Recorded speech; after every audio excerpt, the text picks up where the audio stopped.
Thank you. So for the record, I'm Representative Tony Lekis, representing Hillsborough 38, the towns of Hudson and Litchfield. So this is the sort of cleanup and some minor modifications as I presented before. There was the amendment I presented before and the related to teacher job sharing. The NEA lobbyist is looking for an additional change, which actually makes sense. The thing is that in a lot of cases, this is, people that have either other jobs or they're taking care of kids. And so how the breakdown of who works what hours can vary. And the bill and then the initial amendment was 50-50, and it's not always 50-50. Marty from the retirement system is here. He said they're okay with it. They don't want to go too far. So, somebody's not working a tiny number of hours. But I think you have a copy of the proposed amendment. And on this one, what I'd suggest, if the committee's okay with it, to vote to, at least in principle, accept this. I can get an amendment drafted, and then when we do the exec and the full committee, I'll have that there, if that's okay. And then there's the other parts of it. And I don't have anything to say, but I'll be glad to answer questions on the other parts if people have any. Any questions from the subcommittee? Okay. Thank you. Marty's here if you have questions from the retirement system, but, they said it's acceptable. And Does anybody need to ask any questions of the? No. All right. That being the case, I don't want to belabor this one too much more. We've talked about it pretty extensively. I would like to move the adoption of this proposed amendment and then move out to pass on HB 193 without any objections. As amended. All right. All those in favor? Okay. We'll pass that along. Thank you. All right, let's move over to 183 then. So this bill deals with the Firefighter Academy. We do have an amendment to extend it to the Police Academy as well. Did anybody have anything that they wanted to share on that end? Yes, Representative True. Thank you, Mr. Chair. I think I have a problem with including the amendment, including the police academy. The police academy is staffed full-time. I'm a little concerned with my limited knowledge of weakening the retirement system and its funding by allowing people to come in and work part-time. Because they'll be working and not contributing to the retirement system. So I don't think I would not be able to support the police. I have my other problems with the bill. Sure. But that I think is my objection with my limited knowledge of how the pension system works for the amendment to allow the police academy to do the same. Okay. Any other just input on this particular bill? Thank you, Mr. Chair. I know I'm not a member, but I'd just like to make a few comments. My concern is with the bill, we didn't hear exact number of how many retired firefighters are working at the academy. We don't have figures on how many of those members who are working are up against the 26-hour time frame. And until we have those numbers and know, if this bill's only going to affect, we heard there were roughly 75% full-time firefighters working at the academy, 25% retirees, but we don't have exact numbers as to, and if this legislation is only going to affect 5, 10 instructors, we're passing legislation for 5 or 10 people, and I'm not sure we want to go there versus looking to increase the pool of instructors they have up there.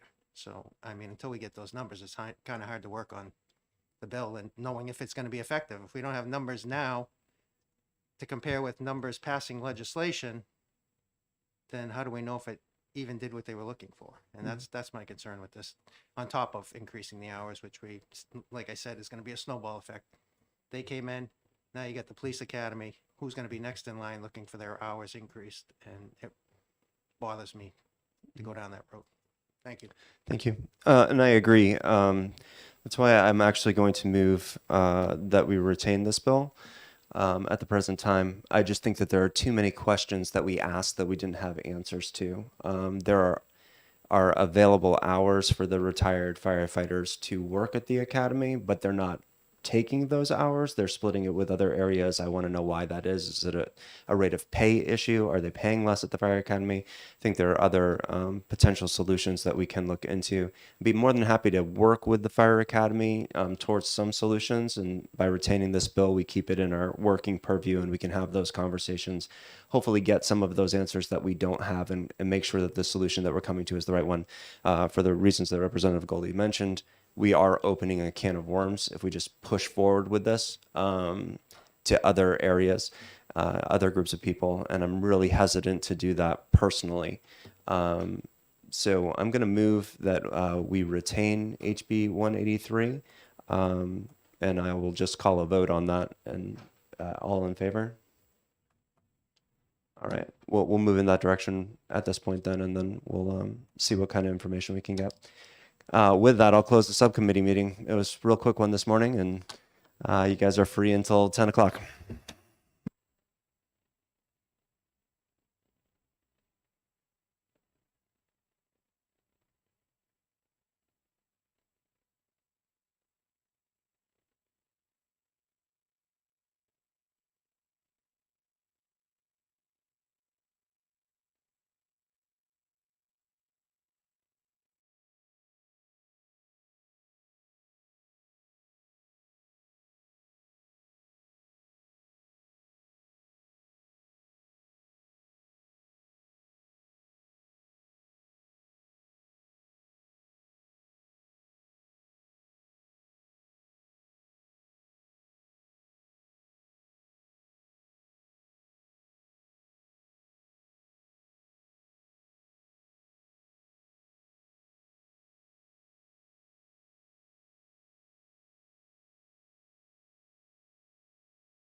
Okay, good morning, everybody. Happy February.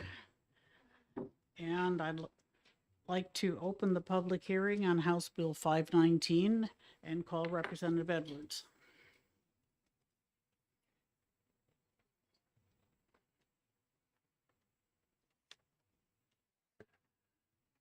Thank you, Madam Chairman. This is a little unusual. Would you have any problem with Mr. Galay, the Commissioner of DOIT, coming up? Not at all. All right. All right. I So, presume this bill was at his request. okay. So, I'm Representative Jess Edwards. Good morning. Happy February, I think is the saying of the morning. So, I'm here representing Rockingham District 31. That's Auburn, Candia, Chester, and Deerfield. I'm here to introduce House Bill 519 with an FN. It's relative to establishing a Chief Information Security Officer for the Department of Information Technology. This bill is predominantly at the request of the Chief Information Officer of the state. He and I have been talking to each other now for almost 6 years about IT strategy and the like, and so I think we've developed a collegial relationship. I don't think anyone can argue that in this era of cybersecurity vulnerabilities and penetrations, that having a really competent, experienced, trained individual in information security, there you are. How are you, Representative True?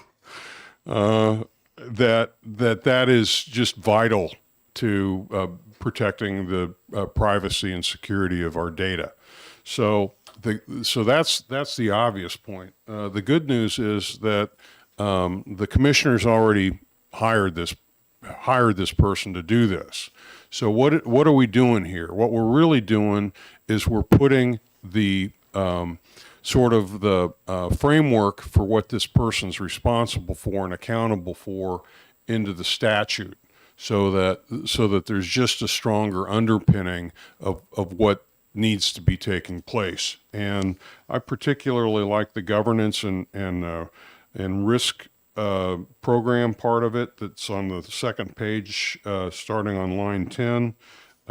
I think if I had looked at it and thought about it a little bit more, I would have wanted to put privacy in there too. But I trust that this governance committee will be established in the right way. So I can take questions, but the real person who knows things is the commissioner. Thank you, Representative Edwards. I have a question. If you don't have this position in statute, how did you hire somebody? I didn't. Good. Yeah, good. To the commissioner represented. Good morning, Madam Chair, members of the committee. My name is Dennis Goulet. I am the Commissioner for the Department of Information Technology. When I joined the state in 2015, May of 2015, we already had a Chief Information Security Officer. That position had been, it was an unclassified position that had been filled by my predecessor. That we are now on our third Chief Information Security Officer since that position was established in DOIT. I believe that was what happened there was an unclassified former DHHS position was brought to the JCEC and was established as the CISO. What was missing and what we're trying to repair here is the definition in statute, the authorities and responsibilities in statute for that. So that we've had a pretty high level, robust cybersecurity function. We're one of the leaders in the nation in that respect. But we have been missing the codification of the actual responsibility. So that's what I would like to address with this legislation. Thank you. That makes me feel better. Any other questions? Representative Blackus and then Simon. Thank you. Yeah, I noticed that there was nothing explicit about privacy in here, and I was going to ask you about that, but you anticipated it. And if you want to talk, maybe we can do an amendment to take care of that. if I could, I would like to address that. Where we're seeing states go, and in fact, corporations, all entities, security and privacy are two pretty different things. And so I actually asked for a chief privacy officer function in the governor's budget. I don't know whether that will be funded or not in the governor's budget, but I've also told the governor that I've talked to some folks, including Representative Edwards, about the need for a privacy function in the state. And so if it's not funded in the governor's budget, I would be asking for it in Division I finance as well when I'm testifying there. Okay, thank you. Thank you, Madam Chair. Just real quick on the fiscal impact. So this is a position that already exists. Will there be any fiscal impact or not really? No, Okay. they sent me a fiscal note request, and I sent back a $0 FN, and so there's the position itself. I have a CISO who's, as I said, has been around for over a decade, and was I think back in 2016, I did bring the position to the JCEC again to get an increase in pay, but we're still, of course, not close to market. In fact, I think. I was recently interviewing for this position, and we were seeing the folks on the private sector market were earning between $300,000 and $400,000 a year, which of course I'm not paying anything close to that. Thank you. Thank you for being here. How many, is it just one position? There's a chief information security officer. I also have a deputy. One of the challenges that states have is it's a difficult position to retain because it's such a hot commodity in the market right now. So I've been very fortunate. Our last two CISOs have been ex-military, so they've been retired and taking a pension as well as getting paid by the state. There's a deputy, and then there's 3 other people in that department who are doing the day-to-day cybersecurity operations. I also have a contract with an outside company who does 7x24, 365 monitoring of all the endpoints in the state as well. Follow on? Yes, follow up. Follow up. Is there a reason why we're not subcontracting the entire project? And why I'm asking this question is that I am fairly well versed from an aerospace and defense industry viewpoint. And when I log into my legislative email, there's no third-party authentication at all. It goes literally goes right through. And I would think that from a government and state aspect that we are the most vulnerable. Also, that when you hire a team of people, the changes in the cybersecurity industry are coming so fast and furious that having a subcontracted service, in my opinion, is much better, and you're not paying retirement and everything else. Thank you. Okay, there were a couple of parts to that. I'll address the first one, which was my domain is the executive branch, so we do have multi-factor authentication implemented for most of the access in the executive branch, and email and collaboration being one.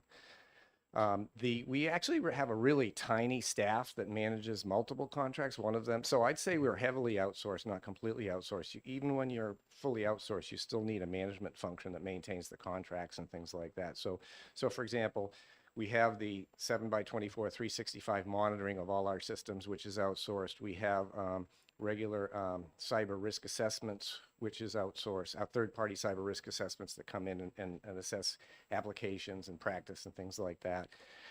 We have contracts for outside contracts for incident response.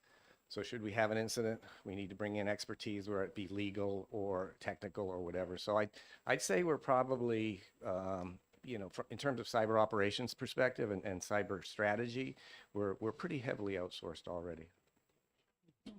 Representative And, Gerhard? and if I may, it just, I want to add on to that. And so I think the commissioner just did a nice job of addressing your point. And to your point, yeah, there's a lot of reliance on outsourcing to give us everything we need. What the power of this bill is primarily, in my view, is that, to use an Army metaphor, this is the mission statement. This is what the legislature, and once it's signed by the governor, this is the legislative charter to the commissioner to ensure that these things are getting done.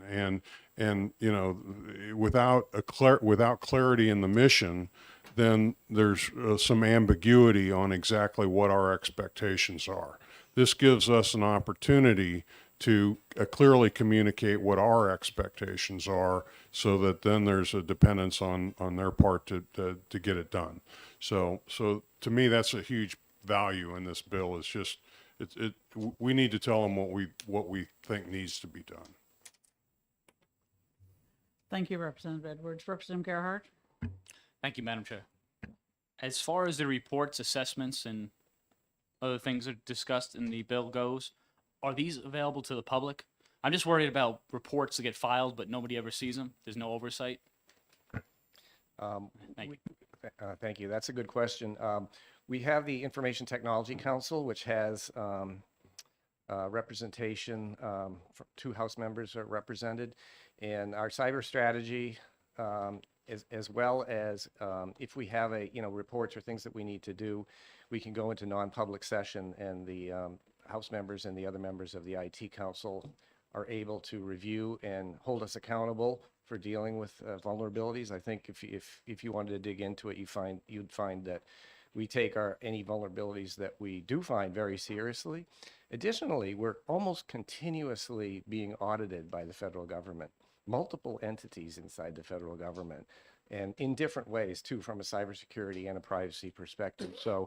So we're like, SSA, Social Security Administration, we just got done one of those, and we'll be going into one with Health and Human Services from Center for Medicaid and Medicare Services, CMS, and we also have PCI audits annually. That's payment card industry, because we do a lot of payment card business, particularly the largest area there would be the Liquor Commission. So we're almost continuously being audited. I actually have a compliance person who manages the function inside DOIT of being audited and responding to audit findings if they come up. Follow up? So my Thank you. job is to state the obvious, the blinding flash of the obvious. And so to the point of public reporting, there's that fine line, right? Where yes, there's public transparency, but you don't want to publish your vulnerabilities, because those are the keys to the kingdom. So that they do have a way to keep that information open to the right people without making that public. And I do think there's an expectation that we don't want to make it all public to begin with. Follow up? And if I could add to that, and then I'll take your follow up. There's also an exclusion in 91A for cyber as well. So Thank you, Madam Chair. Okay. I just personally don't have much faith in the federal government, especially considering the southern border. I mean, for them being oversight capacity for the state seems kind of, I wouldn't credit that. But the point is, there's no way to have some kind of redacted report given to the public. It just seems kind of odd to me. We have a public position, supposed to be doing a public job. The public is not aware of what's going on. At least there must be some way to provide some information to the public of what this person is doing. That's what I'm saying. There has to be some redacted version. That's my question. to date, we haven't publicized the reports that are given by third parties. We do publicly publish our strategy and on our website and any activities we're taking. And we've been pretty transparent too when we have found vulnerabilities that required us to, for example, some of you may remember we shut down a whole bunch of environmental services systems some years ago when we found a large number, some fairly significant vulnerabilities there. And I publicly addressed that, saying to the folks who impacted folks, look, we found a vulnerability. We didn't want to leave it open, so I took the systems down in collaboration with the Commissioner of Environmental Services. We are prioritizing the remediation of each one of those items and bringing them back live as soon as possible. And we did that out of, even though I apologize for the inconvenience to the public, which of course is important, but also we wanted to make sure we did protect their data. So I feel like we are pretty transparent up to a point where we, as Representative Edwards says, up to the point where we don't, hand out the keys to the kingdom. Representative If- Gerhard, If I could go to your, I'm sorry, if I I was could just go to going your to mention point. that there's the Information Technology Council, which is closely involved with what the OIT does and how it performs. And there are representatives of the public, namely a couple of representatives and 2 senators.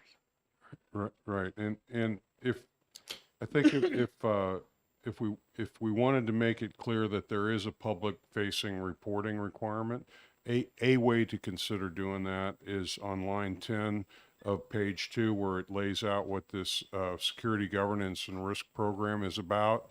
We could consider adding an echo paragraph, subparagraph that just says something to the extent of ensuring appropriate public reporting, because these meetings, these governance meetings, will have both things that could be public and things that should not ever be public, but they could make that divide and try to provide the level of transparency that would achieve that compromise, I think.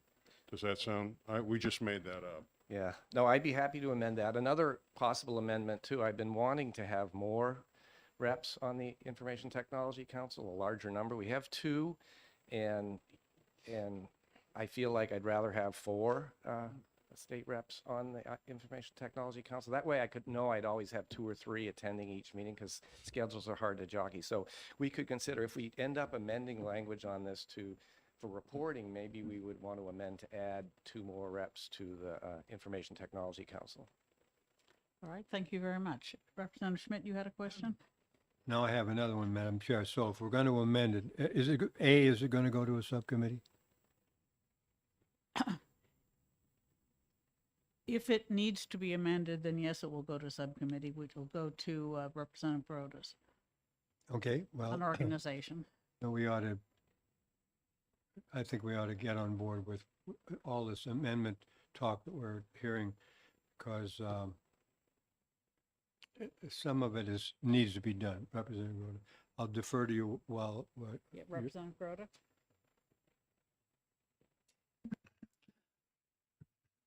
By adding all this stuff to a bill that just is a simple bill, are we not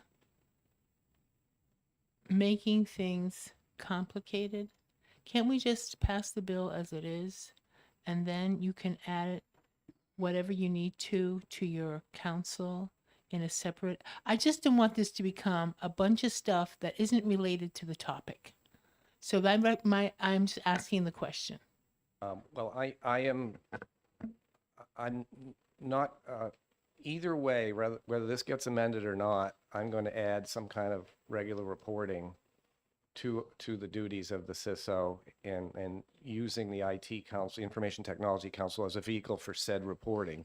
I think it's a good catch that Representative Gerhard brought up, and I think that we, to the extent that we don't overdo how much information we share, I think reporting's fine. So I'm going to do that regardless of what ends up in this bill.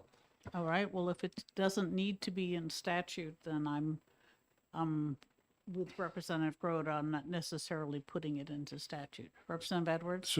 So the question is really kind of one of what's the appropriate legislative strategy, and now that I've introduced the bill belongs to the committee. I certainly defer to the chair and the committee to what you want to do. I just want to let you know I'm willing to continue to help in whatever way would facilitate getting this bill passed. I hope at its core you see this as a good and necessary bill and you can support it.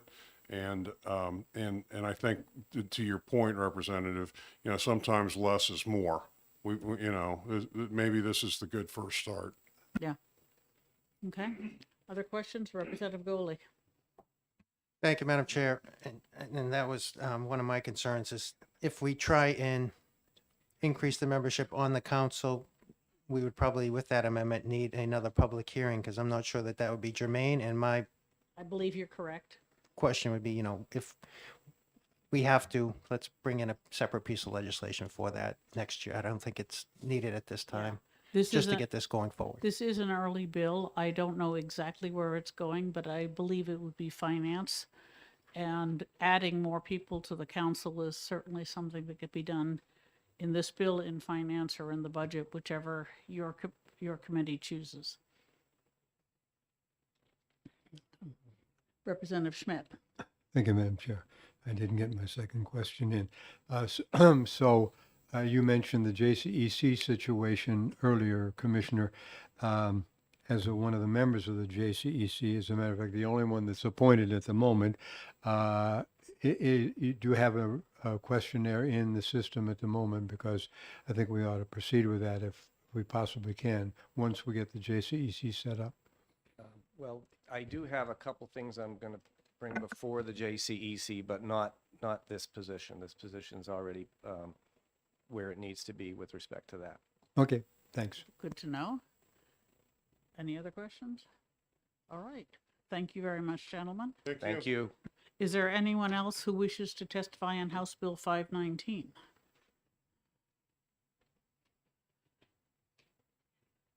All right, seeing none, I will close the public hearing. And did we have time to exec? Okay. Without objection, we'll go into executive session. Is there a motion? Representative Lakis? I move ought to pass on Second? this bill. Yeah. Okay. We have a motion ought to pass by Representative Lakis. Do you wish to speak to your motion? I do. You know, having this, I mean, you need to have an overall organized plan and someone monitoring it and updating it to even know if you're okay in regards to security. So I think having this position and the definition of duties is important. Thank you. Representative Schmidt, do you wish to speak to your second? No, I think that we ought to proceed as quickly as possible to get that. We've heard repeatedly over the years that the state is being attacked literally thousands of times every day by outside sources, and we can't leave any stone unturned. Thank you. Thank you. Does anyone else wish to speak? Questions? Representative Gerhard. Thank you, Madam Chair. I'm a little bit confused as to the rush since this position already exists and is operating at this time. The position is not, the rush is not for the position, but for the bill. This is an early bill. We need to vote it out of committee no later than next week. So if we're agreed that we can, we should. Anyone else? Representative Broda. I'll add that we have a lot of bills to exec next week. So if we can get anything done today, it's a good idea. Okay. Anyone else? Thank you, Representative Schmidt, for your support. Anyone else? All right, seeing none, the motion by Representative Lakis is ought to pass, and the clerk can call the roll. Representative Simon, Yes. Representative Lakis, Yes. Representative Bailey, Yes. Representative Santo Anastaso, Yes. Representative True, Yes. Representative Dolan, Yes. Representative Weber, Yes. Representative Gerhard. Yes. The clerk votes yes. Representative Groda, Yes. Amendment. Representative Schmidt, Yes. Representative Goley, Yes. Representative Schuett, Yes. Representative O'Brien, Yes. Representative Davis, Yes. Representative Fitzpatrick, Yes. Representative Gould, Yes. and the chair. Yes. 18 yea, 0 nay. Consent. Does anyone object to consent? The motion passes 18-0. It does not have a large dollar amount. It's small enough we consider it negligible. Okay. Yeah, and I'm not sure, but I think it's finance. One never knows. Okay. Representative Lekis, a report at your earliest convenience. And I'm the sponsor for the next bills.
285, authorizing the Department of Revenue Administration to incorporate the New Hampshire Equalization Manual into the administrative rules. And I would like to welcome Representative McGuire. Thank you, Mr. Chair, members of the committee. House Bill 285 is a joint request by the Department of Revenue Administration and the Jail Car Committee. As Representative Schmidt knows, and many of you have not had the opportunity to discover, our administrative rules process forbids a department from incorporating by reference a document that they produce. Because if they are producing it and they want it to be in rules and apply, then it should go through rulemaking. However, in this case, the equalization manual is developed by the Assessing Standards Board, which had been an independent entity and it is now attached to the Department of Revenue. They want to continue using that manual because all the assessors are familiar with it. It's in assessing language, and they don't want to put it into legalese for the benefit of rules, but because that would be first to be a lot of work, and secondly would be make it less useful for the people who actually have to use it, namely the assessors.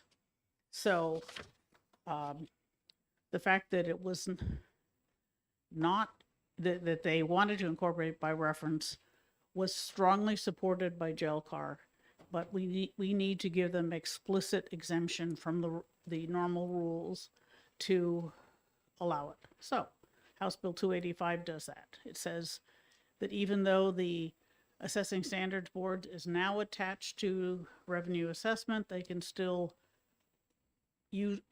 refer to the Assessing Standards Manual and attach it by reference. It keeps things the way they are, and despite the reorganization of where the board reports to, and it is simpler and easier for everybody involved. So I hope you will support it. Any questions? Yes, Representative Lakis. Thank you. What is the process for updating the equalization manual? Who all would have to approve any changes to that? The Assessing Standards Boards. And the Assessing Standards Boards is made up of who? It's a number of assessors, the treasurer, I believe, and Representative Schmidt will be able to answer that because he's been on the Assessing Standards Board for a while. Okay, follow up. Yes, follow up. Yeah, the reason I ask is that I assume the reason that rules should not reference outside things is because then it's not being approved by JELCOR or the legislature or whatever, and I have the same concern potentially over this. Yeah. The Assessing Standards Board, although it is administratively attached to the Department of Revenue Assessment, is not controlled by it, and the DRA does not have very many members on the board. All right, it's a fairly independent group. Okay, I'll wait until the more detailed answer on who's on it. Representative Groden, did you have a question? I do have a question. I just want a confirmation. So this basically says that the current practices that are being used by the assessing board and the assessing manual will not change just because the where they live has changed. Exactly. Thank you. Yes. And so what would the ramifications be if we did not have this legislation? Then the Assessing Standards Board would have to, and the DRA would have to put their equalization manual as a rule, adopt it as a rule, including the formatting requirements. Okay, that doesn't, okay. Any other questions? And Representative, do you have an amendment with you for this? I have an amendment, yes, which is also at the request of the DRA. And it simply clarifies, they already have it. Yes, I passed it around already. This is Amendment Yes. 0086H, Okay. and it simply adds to their duties that they can develop the forms they need, and that those forms or returns may be required to be signed under the pain and penalties of perjury. Mr. Chair, Yes. point of order, the amendment isn't scheduled till 10:45. 10:45. Yeah, I just recognize that. I apologize for Sorry. that. All right. Yeah. I just don't want to get ahead of ourselves. Yeah. Right, fine, so if I believe Representative Schmidt wants to speak on the basic bill, and I would hope you would let him. Yes.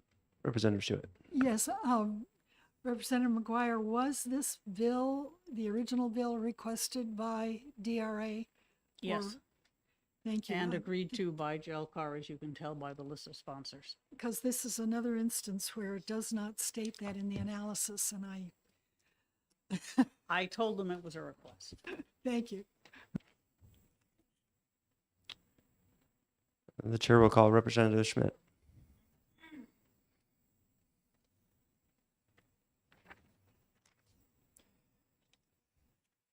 Thank you, Mr. Chairman. For the record, Peter Schmidt, representing Dover Ward 1, Stratford 14.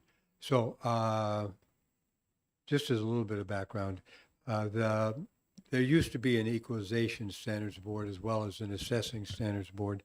I was on that for a while too, until it was done away with, and now it's kind of a subcommittee of the assessing standards board. But there are a couple of aspects involved here. There's the GELCAR has a style and a manual that requires specific language. Rules can't be written just kind of willy-nilly all over the place. There's a standard manual for how rules have to be phrased and codified. But in addition to this particular thing, for example, the insurance industry has a whole jargon, if you will, and they also incorporate some of their rules by reference, so that you don't wind up with something where the language would all have to be rewritten to fit into the style manual of the GELCAR. And that would be a lot of work for one thing, but it also would not be all that understandable for the industry, which is used to a kind of a national jargon. So anyway, so incorporating by reference really is pretty vital to have a continuity in the particular specialized field of DRA in this case, or insurance in another case. So anyway, the GELCAR occasionally has situations where particular industries come before us, they want to incorporate something by reference, and it has to be vetted by the 4 attorneys that we have in the Administrative Rules Unit who do the background vetting of all these rules. So anyway, this is appropriate, and as Representative Schuett asked in her question, it is requested by the DRA, which still oversees some aspects of the Assessing Standards Board. The rest of it has been transferred previously, just relatively recently, to under the OPLC. I won't get into that unless there's a question. Thank you. Yes, Representative Lickis. Thank you. I mean, I'm not necessarily opposed to this, but I'd like to be comfortable understanding one thing, and that is, I think having rules go by GELCAR and having the legislature involved in okaying them is important.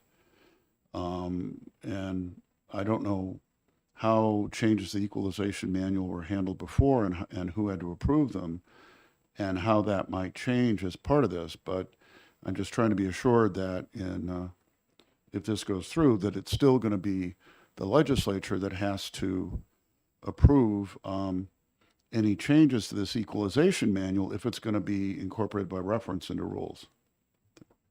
I don't believe that it currently is the requirement that the legislature approve rules. That's what the GELCAR is for, and that's why we have professional attorneys Right, to vet the rules. Yeah, I'm the gel car representing the rest of the legislature. Okay, no, on that premise, yeah. Yeah, we absolutely, that's what the GELCAR is all about. It is a gatekeeper that says we are giving the executive branch, this is important for everybody to understand, the rules have the force and effect of laws, okay? And in allowing the executive branch to write rules, which have the force and effect of law, we are, as the legislature, giving up a portion of our prerogative power to the executive branch. But obviously, if there were no gatekeeper involved, the executive branch could they Right, couldn't this- run hog follow up. wild, but they could get overboard. And so the GELCAR, that's all the rules that the executive branch produces, because it is the various different agencies that write the rules. Okay, then they get vetted by the 4 attorneys that we currently have in the administrative rules unit, but they only have oversight up to a certain level. If there's some kind of a disagreement, Right, if I could interrupt, I mean, this is not at all getting to my question, so if I could have a follow-up. You can have a follow-up. okay. Yep. Thank you. I understand all that. My, you- my concern is understanding how changes to the equalization manual are approved. And my concern is I want to make sure that not the whole legislature, but, something GELCAR or something similar is involved in approving those changes, if they're going to be incorporated by reference as rules. Well, it would still have to go through that vetting, as I understand it. The question is not whether it gets seen. The question is whether it has to adhere to all the other GELCAR requirements, one of which is this language Yep. situation. It's not the content so much as the way it's couched, because there's a lot of terms of art in, for example, in the insurance. If I could follow up? Yes. Okay, so the question is, what is the process and who's involved in approving changes to the equalization manual? Is that GELCAR or somebody else? No, the equalization subcommittee of the ASB still operates in the realm of equalization. I'm not on the equalization subcommittee anymore, but it still gets seen.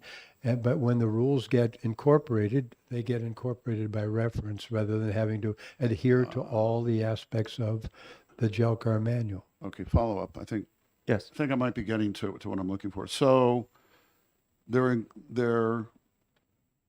it's included in rules by reference, so it doesn't have to follow the format. But if there are changes in the equalization manual, does GELCAR itself have to approve those changes? I think the answer is yes, but Representative McGuire may want to.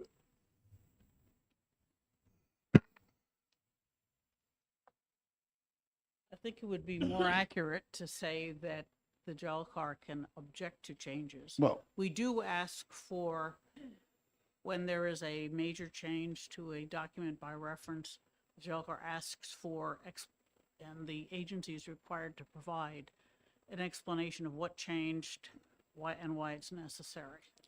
brief follow-up? Yes. So, I'm maybe saying approved by is inaccurate, but at least if there are going to be changes to the manual, would GELCAR still review it as they would review any rule and have the same rights to object and, Yes. even I put in believe, yes. a resolution to object and all that? Okay, thank you. I'm happy. It's not an open door for them to do anything they want. That's for sure. Representative Hebert. Thank you, Mr. Chair. My question is what caused this bill to be drafted? What was the scenario that was the alarm to? Thank you, Madam Chair. I thought I had mentioned this. The reason is that the Assessing Standards Board, we had a reorganization, and the Assessing Standards Board is now an independent entity administratively attached to the DRA. That's a change in where it's, where was it before? Well, everything was under the DRA before, but there was a particular problem, and that is that assessors are overseen by the DRA. But that is the DRA is kind of a, I don't want to call it a puzzle palace, but it has a lot of confidentiality requirements where things just you can't get at it because of the nature of the revenue administration. Okay, and one of the things that was kept confidential was evaluations of assessors. So if there are complaints and so forth and so on, that went into this black box. Thank you. And that was never the legislature's intent, but in putting the assessing standards board under the DRA, that came with it, that confidentiality. But we said that's not what we want, so we took most of the operations of the assessing standards board out of the DRA and put them under OPLC. So that the assessors, for example, would be, and their operations would be transparent to the public, which was always the intent of the legislature. And the confidentiality was something that came with DRA, but was not something that we wanted. That's why we changed it. But in terms of one, and I can't remember exactly what it is, that the DRA still oversees. The short answer is a reorganization. Thank you, Representative. I understand. That's another black box. Thank you. Any further questions? All right, seeing none, I'm going to close the public hearing on HB 285 and open the public hearing on Amendment 2023-0086H. And I think it might actually speak to some of the concerns.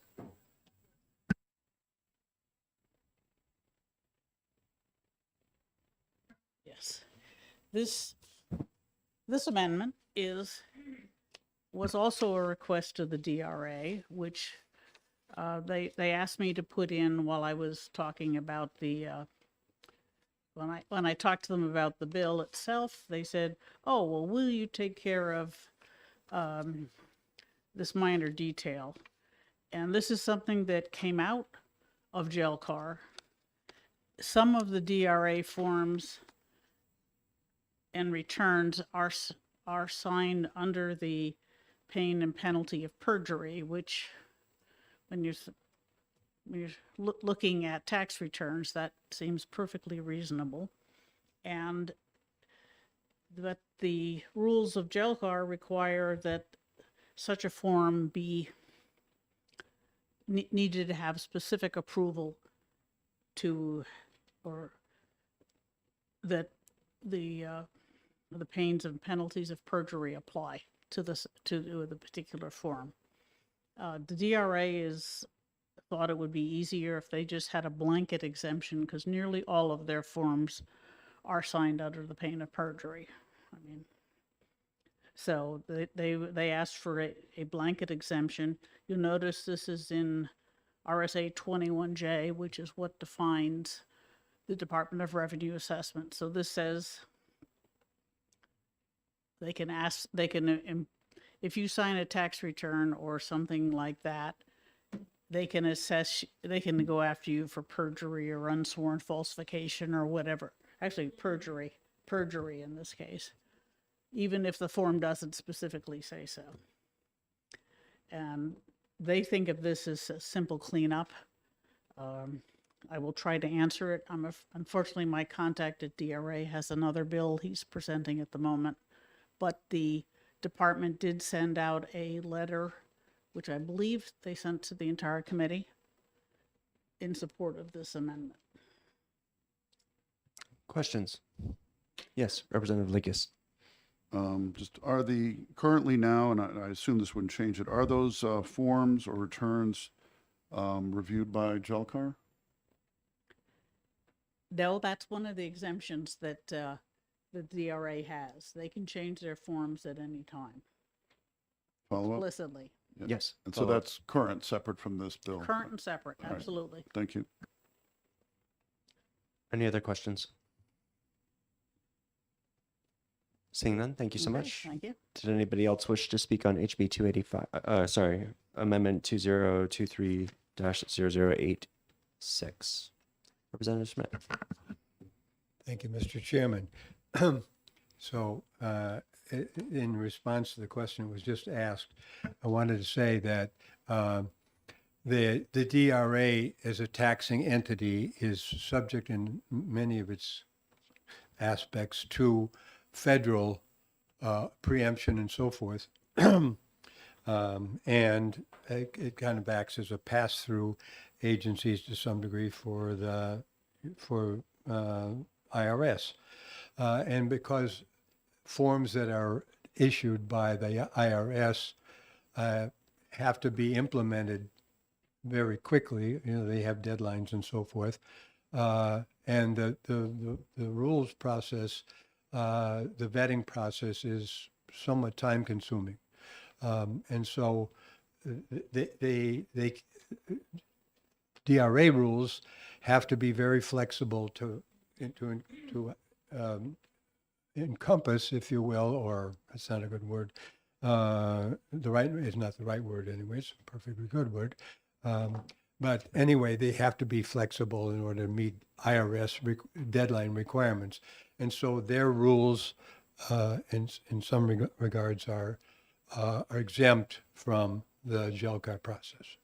I was on a subcommittee about 10 years ago that looked at that particular aspect with a view to changing it. And the DRA came in and said, you're asking us to effectively violate federal law and requirements. So we have lots of things on GELCAR where we're passing federal requirements through because it's national law.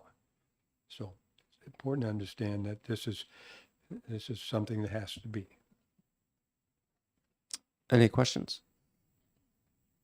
Thank you, Representative.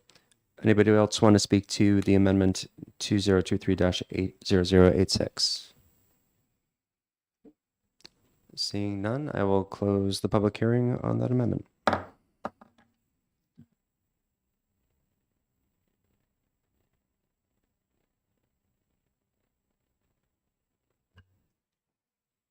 Well, without objection, I'll go into executive session. And I'll move ought to pass with amendment on House Bill 285. What's that? You have to adopt the amendment first. No, you have to have a motion first. Did you want to second that? I'll second. Okay. And I'd like to speak to the motion. As I said, this is a request of the DRA. It will simplify their processes and give them authority. It doesn't cost anything. It simply cleans up some of the statutes and at their request. Representative Grota? I have nothing to add. Thank you. Okay. Anyone else want to talk about Representative Velakis? Yeah, I'll vote for the amendment. I'm just, I understand the issue about timeliness and the feds, but I am concerned that we're having forms created without legislative oversight that people can require information with a perjury threat. So I'll look into that further later, but it's not part of this. Okay. Yes, I agree. It's something we should be keeping an eye on.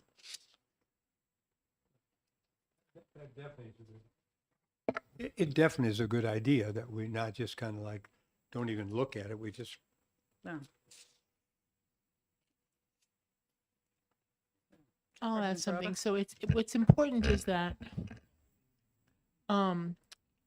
this kind of legislation is determined by the agency and the organization, the GELCAR, which is a legislative body.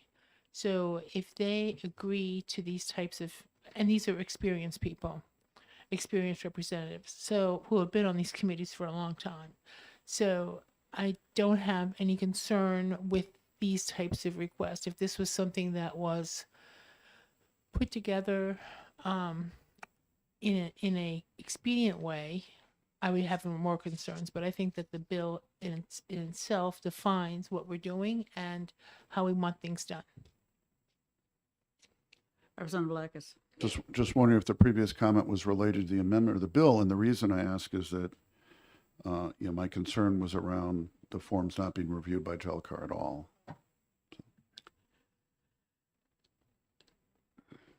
It was everything. Mm-hmm. Okay, anyone else? Okay, in that case, the motion is to adopt. Oh, thank you, Representative Schuett. Get you a Sorry, red I'm flag, big as kind of blue. hidden down here. I just wanted to state that currently, I think probably the foremost representatives with authority and knowledge of the processes of JALCAR are Representatives McGuire and Schmidt.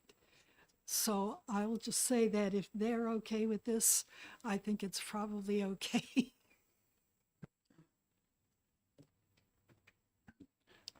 Just in response to that, I agree. So I'm taking advantage of their knowledge to try and understand what's going on here. Thanks. Okay. Thank you. And it never hurts to get an extra I or 3 on any agency. All right.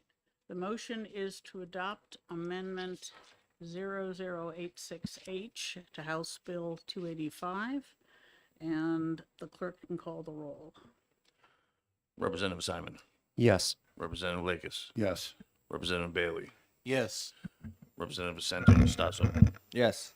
Representative True, Yes. Representative Dolan, Yes. Representative Aber, Yes. Representative Gerhard. Yes. The clerk votes yes. Representative Groda, Yes. Representative Schmidt, Yes. Representative Goley, Yes. Representative Schuett, Yes. Representative O'Brien, Yes. Representative Davis, Yes. Representative Fitzpatrick, Yes. Representative Gould, Yes. and the chair. Yes. 18 yea, 0 nay. All right. I then move ought to pass with amendment on House Bill 285.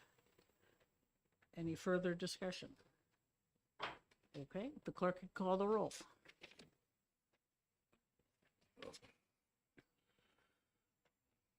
Representative Simon, Yes. Representative Lakis, Yes. Representative Bailey, Yes. Representative Santon Stasso, Yes. Representative True, Yes. Representative Dolan, Yes. Representative Aber, Yes. Representative Gerhard. Yes. Clerk votes yes. Representative Groda, Yes. Representative Schmidt, Yes. Representative Goley, Yes. Representative Schuett, Yes. Representative O'Brien, Yes. Representative Davis, Yes. Representative Fitzpatrick, Yes. Representative Gould, Yes. and the chair. Yes. 18 yea, 0 nay. All right, the motion passes 18-0. Is there any objection to consent? All right, seeing none, I will put this on consent and I will write a committee report as soon as possible. And we have 15 minutes before our next hearing, so take a break. Okay.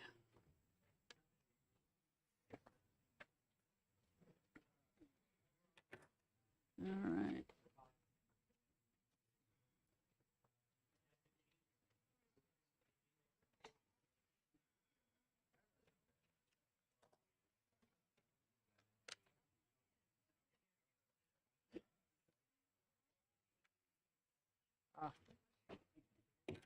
If he drives the other car, that'll get him through the tolls on the Spalding. Oh, yeah. I got thrown for curveball because for the amendment, am I supposed to have a separate sheet? Which I didn't, I didn't get one. Oh, well. It's on the page, but she never, see, and there's no, but she didn't give me a sheet for it. So, but Oh, well. I was like, oh, we're doing 2 votes. And I was like, oh, but I got it. Do you have Okay, but I don't know if that's gonna fly, so get another one of these. Please, don't you have a I have more. Yeah, I have more. I just, not. I was on the fly here. Proposals. I just fit it in because we're doing these two other rules. So I motion figured is adopt amendment, let's clear it out of the way. I'm- and the number is. And I'm the sponsor of the next one, so Right, you're and then on. that's gonna be this vote, Mm-hmm. and then After the lunch, next one though, will I be take OTP, And I don't expect development number. this one to go Got it. Thank you. Oops.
relative to the filing and adoption of proposed administrative rules. And I would like to call Representative McGuire.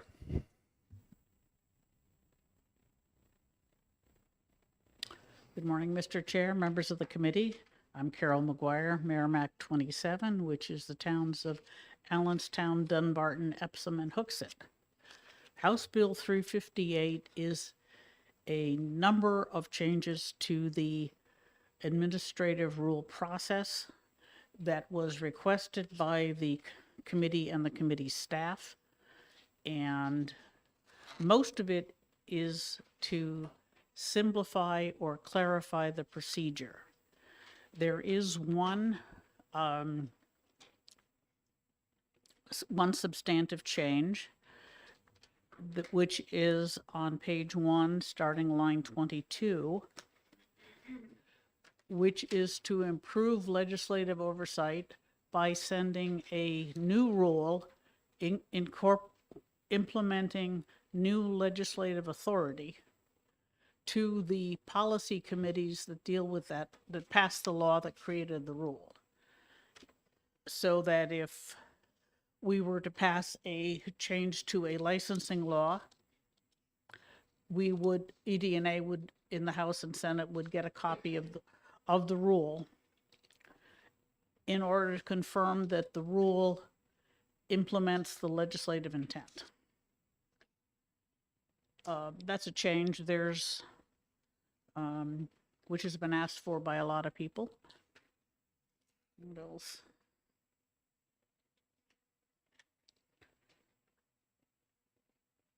And a lot of cleanup of issues that have come up in various GELCAR meetings and rule reviews, and just to make sure that the rules don't get in the way of everyone doing their own work.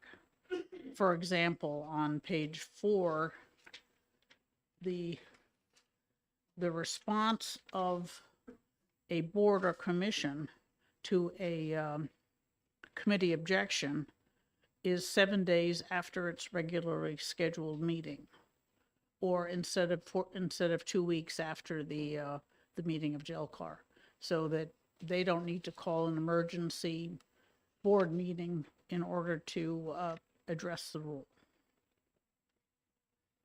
Okay. And I will try to answer questions, and there are other people here who know more about it than I do.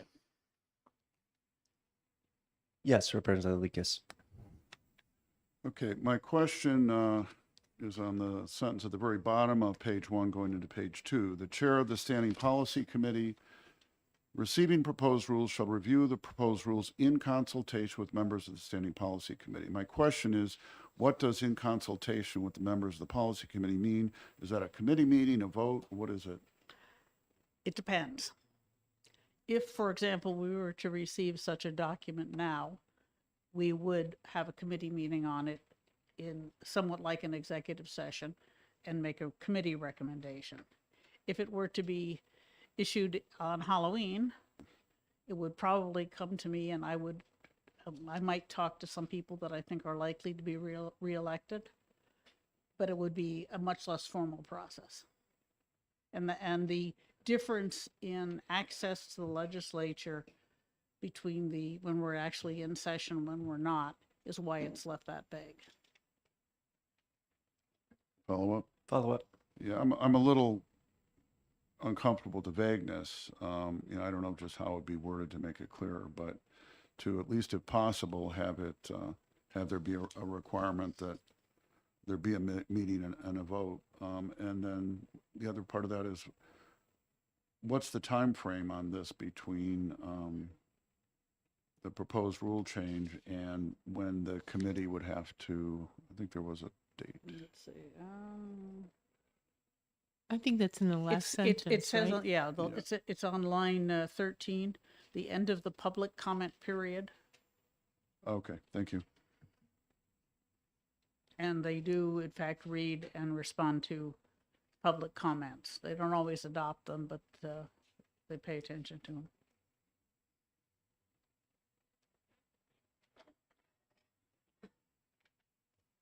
Any other questions? Representative Grady? So I support the bill. My own, and I think it would be helpful for the committee if they knew how many rules are generated as a result of legislation that I don't know myself, but there's expected to be several hundred this year. And part of it, of course, is that it was 10 years ago that we extended the life of a rule to 10 years. And so they're all coming due at once. You can ask the staff. They know better than I do the exact count. follow up. Follow up. Although I recognize Representative Lucas's concern, maybe you can speak to the practicality of having the committee review all the rules. Well, right. Well, this is only new rules. Right. So that, for example, it would be because of new legislation. And presumably, the committee would still remember what they had in mind. But if you're looking at an existing rule that's being tweaked as it's being renewed, it's rather unlikely there'd be very many people on the committee that would remember what they passed 10, 12 years ago. Thank you. Yes, Representative Leakes. Just to clarify, in that case, this bill wouldn't require the committee to look at it because it's not a new rule. Correct. All right, thank you.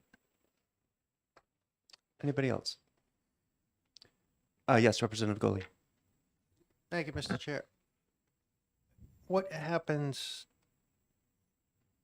if the committee sends back their recommendation that the rule does not meet the intent of the statute? What can happen?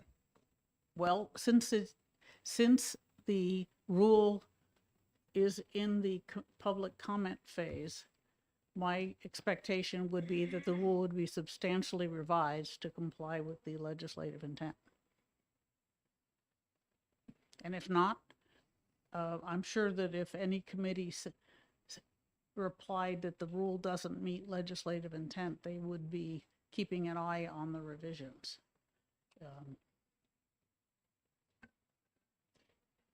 Yes, Representative Schuett. Thank you, Mr. Chair. I'm conscious of objections that we constantly heard at JALCAR that the process takes a long time, and appreciative of the fact that, in fact, it does take a long time because it's an important process. However, I do see this process as possibly even lengthening the period of time that it takes to get rules adopted. Are you referring to the sending the rule to the legislative committee? Specifically? Yeah. It might, but I would more expect that if there are issues, since the committee has to respond in the same time as the public, that the agency would be getting those comments back at the time they're expecting to be revising the rule anyway. It may take them a little longer if they have to do a total rewrite if they were in opposition to the legislative intent. But this is a period when they're looking at the rule and revising it because of the public comment. It shouldn't add that much. It's not a separate cycle. It's a parallel input to the public comment. Follow-up? Follow up. Am I understanding the language correctly that the policy committee that these would be submitted to would be determined by the Speaker and the Senate President? Is that? Let's see who it says. As defined in RSA 541A, Roman 16, which I don't have memorized, but I'll take a look at who determines what the Standing Policy Committee is.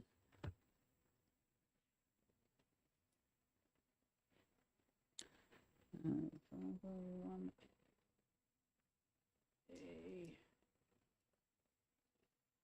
A116 definitions.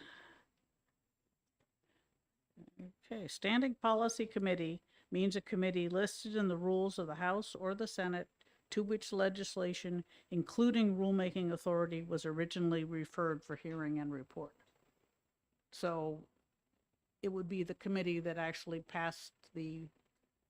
recommended the bill that created the need for this rule. And Yes, go ahead. now my brain has forgotten the other question I had. Oh, thank you. Follow-up Yeah. question, thank you. Was consideration given to possibly stating that a minority member of the committee be part of the consultation? I can't speak to the exact language, but the minority is a member of the committee and would be consulted along with everyone else. Thank you. Any other questions? Yeah, just one kind of, I think following on what Representative Shu was just saying, because it is a little bit open-ended and we don't know exactly who will be involved at any given time, whether we're in session or out of session, who determines who can give feedback to the, Any member of the public that is interested can give feedback to the agency on a rule. so we're not looking for any particular hierarchy within the committee to run it through. They can just go directly to the committee themselves. As written, this says that the chair is responsible for making sure that any comments get to the agency. And if any member of the committee disagrees or gets newly appointed or whatever, they can easily respond as a member of the public, which is legitimate. And I will say that that random representatives' comments on rules are given quite a bit of respect. I put some comments in on the driver's licensing rules last year, and they completely rewrote the section that I was concerned about. Not quite what I wanted, but a lot better than it was. Any other questions? Thank you, Representative. I think we're all set there. The chair will call Representative Schmidt.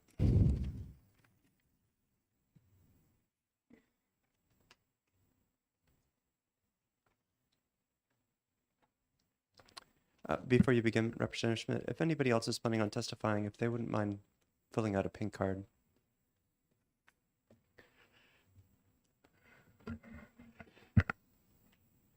Thank you, Mr. Chairman. Okay, so I've served on the JALCAR for 16 years.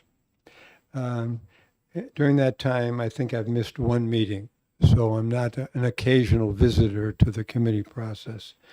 I've been there. I've also been the vice chair. And I think this bill is well-intentioned, but you have already, and with some of your questions, even though most of you, as a matter of fact, except for Representative Schuett, I think none of you have been on the JALCAR other than me. I'm sitting over here. But even without having served, you've already kind of sensed and started to address some of the feet of clay of this bill. Well-intentioned or not, in my opinion, this is kind of a Rube Goldberg machine. You all know what a Rube Goldberg machine is? Well, look it up on your cell phones or your apps as we're talking, and you'll see it's a device that goes around. It's kind of like going from here to Boston by way of Los Angeles. You can get there, but you wouldn't do it under almost any circumstances. So this concept, even though it's been worked on by the Administrative Rules Unit staffers in the interim, and it is of questionable workability at best, in my opinion. And I think it's also, to some degree, a solution in search of a problem. The jail car is not perfect, and I'm not saying it is, but it's been in place for, what, 30 years, Mike? 1983. 17 and 22 makes 39, I believe. Okay? So almost 40 years. And I think it works pretty well. It has lots of skilled attorneys over the years, and I've worked with this group, but also the people who preceded them and some of the people who preceded them in my 16 years on the committee. And there are 4 of them to vet the rules. Currently, and I think that it is one of the specific aspects I want to address is the idea of when you have a situation when the legislature is out of session. In other words, the committees are not really available. There's not supposed to be any legislative work in July and August for those who are new. Speakers generally have been saying no legislative work in July and August. And the committee doesn't usually start meeting until maybe October to look at retained bills and so forth and so on. So for about 6 months of the year, the committees are not there, which means now you're going to have to confer with the chairman. If he or she is available. And then that person is going to try to confer with members of the committee if they're available. What about if you've got a divided committee? I think somebody asked a question in this regard earlier. What if you've got a divided committee? Then the question becomes, well, what is the intent of the rule? That's one of the chief pillars of JELCAR. A rule cannot exceed legislative authority. That's one of them. And the other main pillar of the JELCAR process is it cannot be contrary to legislative intent. And that's what these people do. They look at the statute or they look at the existing rule if it has to be readopted, and they try to divine, I use the word intentionally, because it's kind of godlike, to determine what legislative intent is above and beyond what the words are. Because, of course, there's also a legislative record that's supposed to tell you how the committee got to the rule they've recommended, right? That's what it works on. We look at the rule, we talk about it, we mull about it, we have a subcommittee on it, we try to come to a unity between the one party and the other to some degree, but also in terms of what the best way is in many cases to try to determine how many angels are on the head of that pin, or exactly which way you're going. And it's a lot of hair splitting going on sometimes, as those of us who have been here for a while can attest. So now going back and trying to determine exactly what legislative intent is above and beyond what the plain language of the statute is, sometimes it's very clear. That's what courts are all about. And that's why it's what they come up with is called an opinion, for one thing. And so this is, I think it, as I said, it's kind of solution in search of a problem. And it's a very, very much of a Rube Goldberg device. Look it up if you haven't already, and you'll get my sense. It's not that it couldn't possibly work. The question is, are the possible frailties of JELCAR, are they such that we have to create this kind of Rube Goldberg device, this rigmarole, this 7 ways around the corner to try to get a better result than we're currently getting without any changes at all? So I'll leave it with that, and you can ask any questions if you got. Yes, Representative Goley. Thank you, Mr. Chair. Thank you, Representative, for sitting in the hot seat. That's why I'm here. You don't have to thank me. So you don't believe the committee that passed the legislation should at least be apprised of the rule that goes along with that piece of legislation should be vetted by that committee that passed it? They vet the statute. That's their job. They vet the statute. The JELCAR then, first of all, it goes to the agency, right, for rule writing. And the agencies are where the practical knowledge on the part of the state is, right? And there's kind of a back and forth to some degree between the administrative rules unit attorneys and the rule writers to work something out. Then you have a public hearing where the public has another chance to weigh in on the rule, whether it's workable or unfair or goes off the rails or whatever. And there's a negotiation back and forth until you get to the point where the attorneys either say, now the rule meets the statute. It does its job. Okay, in which case it goes before the JELCAR and goes on the consent decree if the rule is unobjectionable.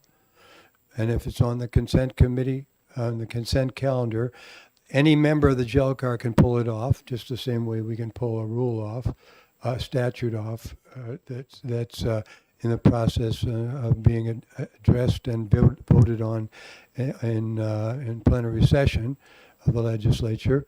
But if it's on the consent calendar, ordinarily it goes through because the attorneys have said this rule works in terms of it doesn't exceed legislative authority, it doesn't violate I legislative understand intent. the process, yes. Follow up? Follow up. So then why would you be opposed to the standing committee seeing the rule to review it and at least, if they so choose, have a comment prior to the public comment session? Why are you opposed to that? Well, the public comment section is not the only bite at the apple that the public has. After the rule has been worked out, it goes to a public session, okay, a public hearing. Then My question is, why are you opposed to the standing committee having a look at the rule to make a comment if they so choose before the public session is done? because they've already participated in their part of the legislative process. They've come as close as they can to perfecting the rule and the bill in the time available, and the rule is only supposed to implement it. That's its job. There is a public commentary before the rule even comes to the JELCAR. When the attorneys sign off on it, as I said, if they consider it okay and does its job, goes on the consent calendar. If they have any issues whatsoever where they say we're not comfortable, only the JELCAR can determine whether we're going to let this rule go forward, and that's a majority vote. If there's something that's wrong with the rule, the JELCAR can have what's called a joint resolution, which then has to go before both bodies and has to be adopted by the legislature, because we don't have pocket vetoes in the state of New Hampshire. No committee can pocket something and take it away. Only the full House or the full Senate has a say on whether something passes or not. It's a system that's flawed like anything human, but it works pretty well if you have a competent legislature and a competent governor to adopt a good law. And we know, those of us who've been here for a while, that there are statutes that get adopted and enacted over kicking and screaming of sometimes half of the legislature that doesn't want it. And then it depends on, whether the governor will sign it or let it become law. It's still a very fragile process in many respects, but it's the best that we have. Yeah. But I'll Thank you. Any other questions? So I'm just telling you, it works pretty well the way it is, and this is going to strain at the joints to try to make the situation better than it is now, in my opinion. I don't think this is as much work has been done on it. I don't think this is ready for prime time. Thank you very much, Representative. The chair would like to call the Director of Administrative Rules from OLS, Michael Morrell.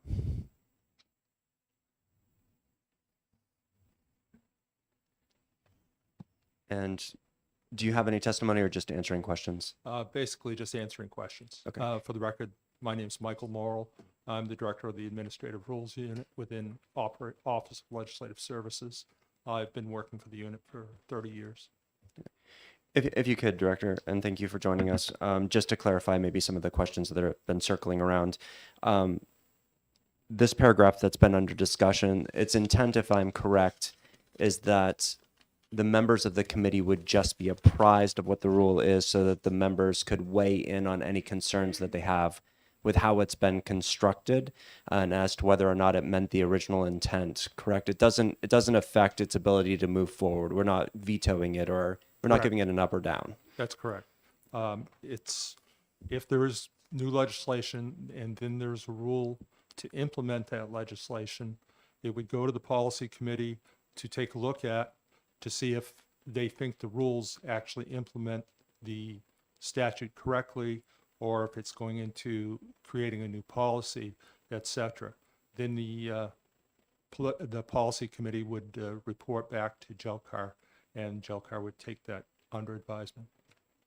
So if the members of the committee aren't apprised, aren't aware of the rule, aren't able to give feedback ahead of time, then the rule will be set, and that rule without any input will go to JELCAR, and that's what JELCAR is going to basically interpret.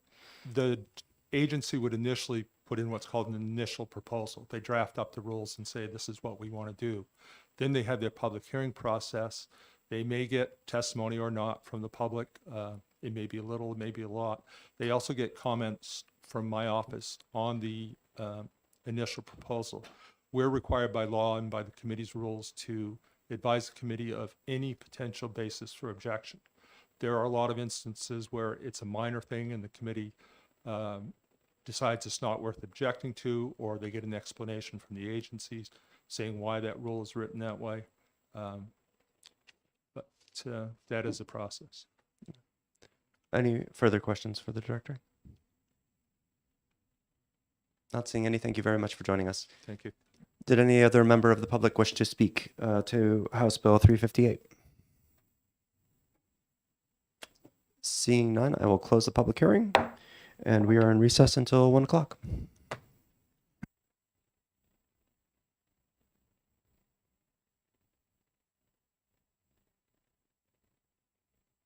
Mr. Chair, I believe it's the intention of our chair that this will go to subcommittee. I'm sorry. Yes, this will be referred to the subcommittee on rules, Representative Sherwood's committee. Thank you.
welcome to UDNA. I'm opening the public hearing on House Bill 274, and I call Representative Sanborn.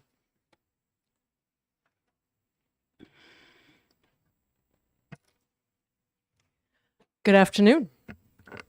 My name is Lori Sanborn, and I represent the beautiful town of Bedford. A group of us sponsored House Bill 274 in an effort to reform rulemaking processes and make our state much more friendly to New Hampshire small businesses. I'm a small business operator myself and was the founder and chair of the New Hampshire House Business Caucus for many years here. And as a group, we held numerous roundtables with businesses of all different sizes across the state to get their input on ideas. And over, we heard the same feedback, that the excessive regulations and the red tape in our state is overly burdensome and makes running a business here, quite frankly, very hard and very frustrating. So I've been contacted more times than I can count by irate small business owners who yell at me for passing a bad bill. And it comes to turn out, we look at what it is, what the situation is, I stare at them like a deer in the headlights, and then we do the research and we realize it wasn't a bill that we ever passed, it actually was a rule that was implemented. And now someone's coming to make sure they're complying with that rule, and no one really even knew about that rule. Just this past summer, I was contacted by a New Hampshire farmer who suddenly found an inspector at his doorstep looking for a new license and a whole new compliance.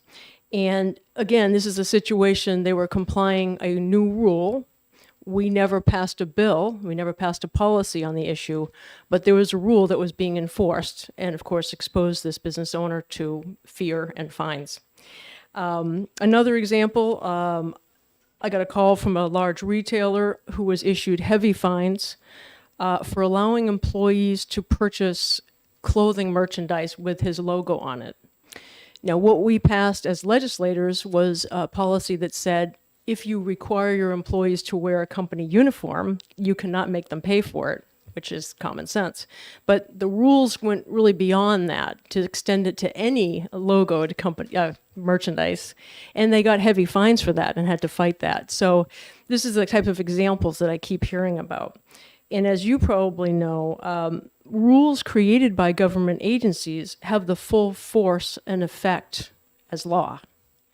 And as a legislature, we give, you know better than anyone, we give this rulemaking authority to the agencies under RSA 541A. And we understand that the agencies are really just trying to clarify and administer what we pass. But we just need to make sure that the rules that they promulgate match the scope and the intent of the policy that we passed. And sometimes we see that they exceed them. And I have seen personally where a one-line change in an RSA has turned into a book of new regulations and literally reams of red tape, which can also turn into hefty fines on our small businesses. So when I always encourage business owners to come and testify, come and talk to us, give us input, give us feedback, especially on these rules when they're being promulgated. And most of them have no idea about the process, have no idea that stuff that is directly impacting them and their business and their industry is coming up in rulemaking. They have no knowledge of that. And then the folks that have knowledge, honestly, a little bit, they're afraid. They're afraid of retaliation. So that's concerning. What we're trying to do is make sure that this bill ameliorates that situation by making sure there is no fear factor of retaliation and that we encourage as much input up front as possible in the rulemaking process, particularly by incorporating the policy committee that's involved in that policy area, so that up front early on, those are the people who understand those RSAs can weigh in on the rulemaking process so it doesn't go too far down the road and we find ourselves with a lot more regulation. As you can see by the co-sponsors who helped craft this bill, which includes Speaker Packard, Deputy Speaker Stephen Smith, Speaker Emeritus Stephen Shurtleff, your chair, she's around here somewhere, Senate President Deborah Bradley, and lots of other esteemed representatives and senators. There's a big group. There is a significant bipartisan concern about the hardships our current rulemaking process imposes on our businesses. House Bill 274 is truly a bipartisan effort, which is meant to improve the rulemaking process, reduce red tape, encourage more input to agencies and to GELCAR early in the process without fear, ensure that regulations proposed by agencies don't exceed the scope or the intent of the legislation we passed. And then if GELCAR does object to the rule, this bill would say it doesn't move forward. Because right now, as many of you might know, if GELCAR opposes or objects to a rule, it still goes into effect and effectively becomes law. So this bill aims to stop that. So, and I guess, as a fellow legislator, my question to you is, whose responsibility is it to make law? I think most of us would agree that it is our duty as state representatives and senators to make policy, and this is quite clear in our Constitution. So in summary, this bill attempts to make reasonable reforms by reinforcing the clear authority of lawmakers to create policy, by ensuring that rules do not exceed the scope or the intent of the original legislation, and do not create unnecessary or excessive burdens on our state's small businesses. So we would obviously appreciate your support, and thank you for your service. Thank you, Representative. Any questions? Yes, Representative True. Thank you, Mr. Chair. Thank you for taking my question. On the addition of, I won't be able to find it now, where people would not suffer retaliation. What kind of retaliation would they suffer? Could they suffer? And what happens if that retaliation comes about in spite of this bill?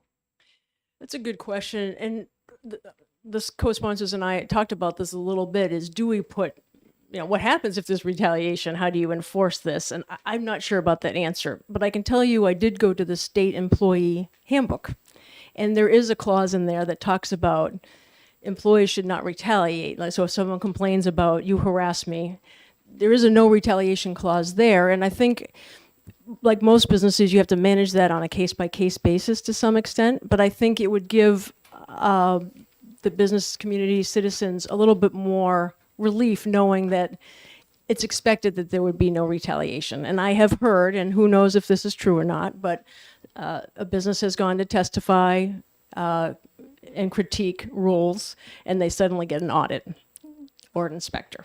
And that we really want to make sure that people aren't afraid to communicate with their government. So that's what this tries to prevent. Any other questions? I have one. So you stated that with this in place, if GELCAR disagrees with the rule, that it would put a stop to the rule. Is that correct? Yes. What would be the next steps after that?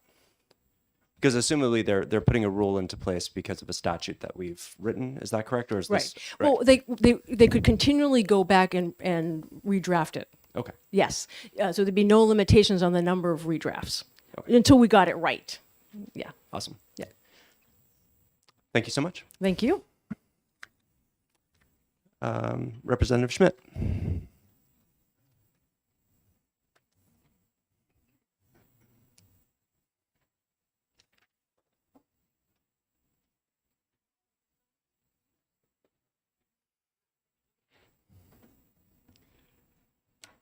Good afternoon, colleagues. Haven't been before you for minutes, so I would like to state my opposition to this bill. And with all due respect, again, having served for 16 years on GELCAR, I would say it's already in our mandates that a rule cannot exceed legislative authority, nor can it violate legislative intent. So if it's already in our mandates and our rules that those two things cannot happen, what would this bill do by stating it again and kind of shaking its finger and say, but this time we really mean it?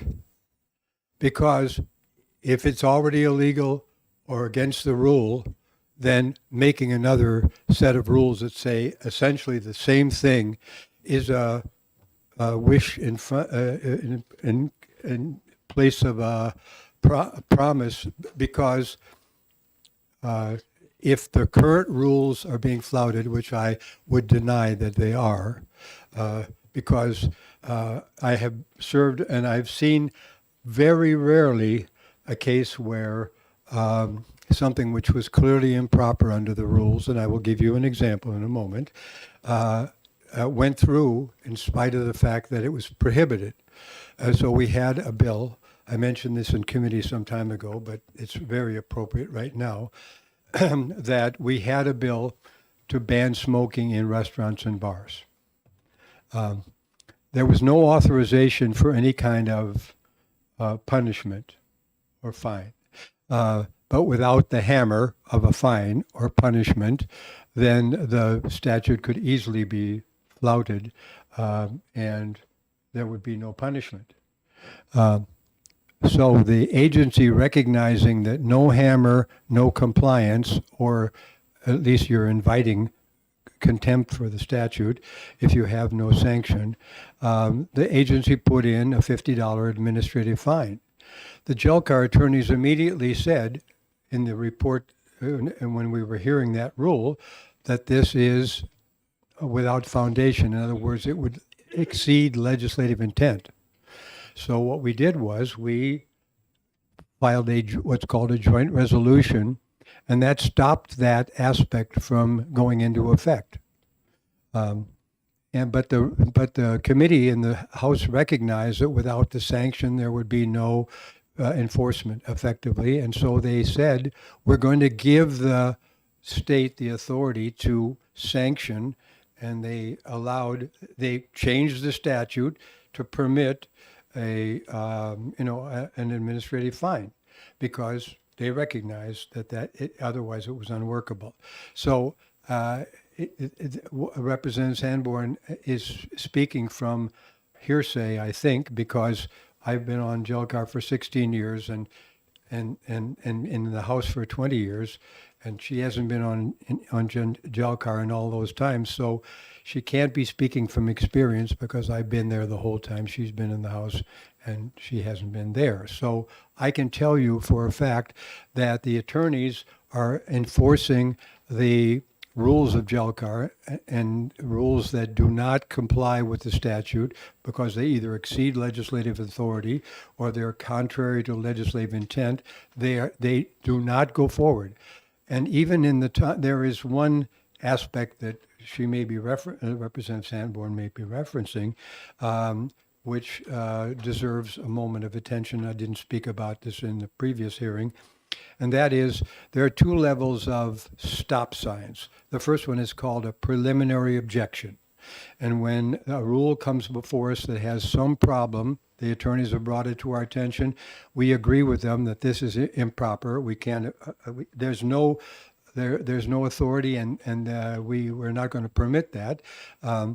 Then we file a preliminary objection. The agency then has 45 days to come back to us with a fix of that problem. Or overwhelmingly, they come back within that period and they have fixed the problem. And then the rule can go into effect. If they don't, then we can file what's called a final objection. And in those cases, the agency can file the rule. But they are on their own if they do. The state will not stand behind them. And the net effect of that is agencies don't want to do that. They just don't. They don't want to go out there effectively with no state backing. And so in my 16 years, I think it is a final objection being disregarded and the rule being implemented has happened, I think, maybe once, maybe not at all in 16 years. So these strictures can't exceed legislative authority, cannot be contrary to legislative intent. They are real stop signs. And very rarely have we had a joint resolution. I gave you an example of one of the two times, I think.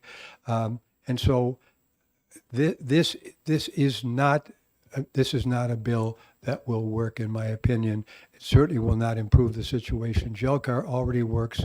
If you have a situation where an agency might overstep its own rules by being heavy-handed or something like that, that's not something that fixing the GELCAR process would address in any way, because if an agency is going to violate the law, then they're going to violate the law no matter what the law says, right?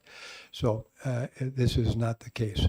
And in any case, if an agency is heavy-handed, then they can be sued, and agencies are sued, and they're stopped if the court deems that they have violated the statute. So I'll stop at this point, and you can ask any questions you may have.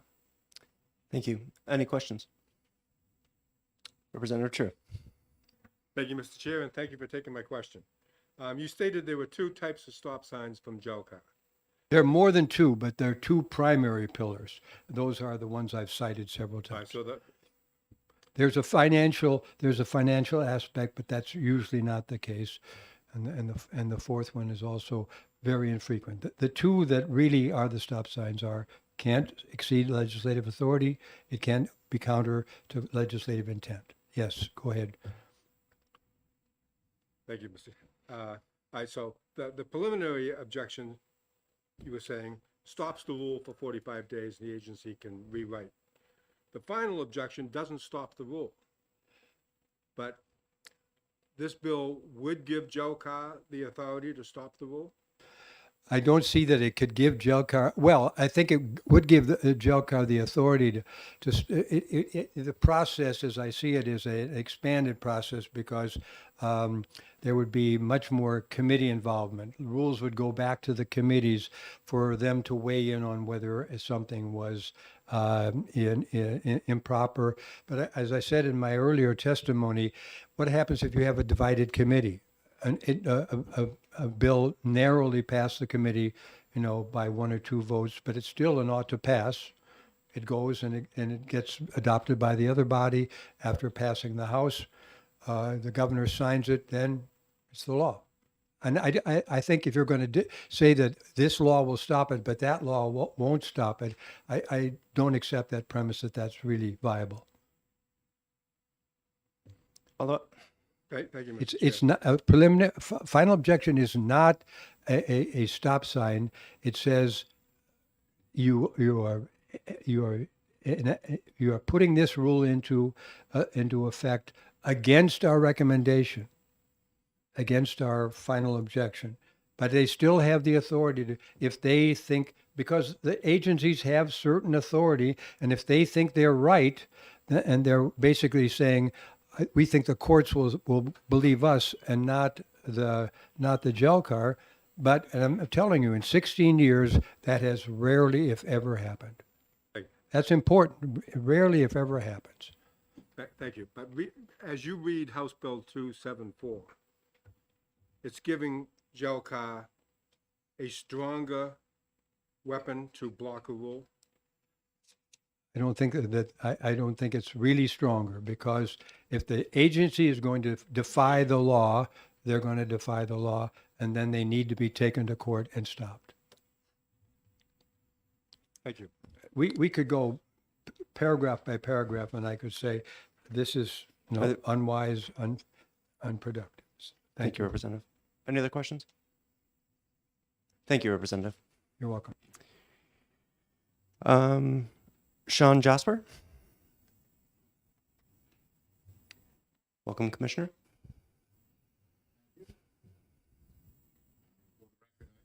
Need to turn the mic on.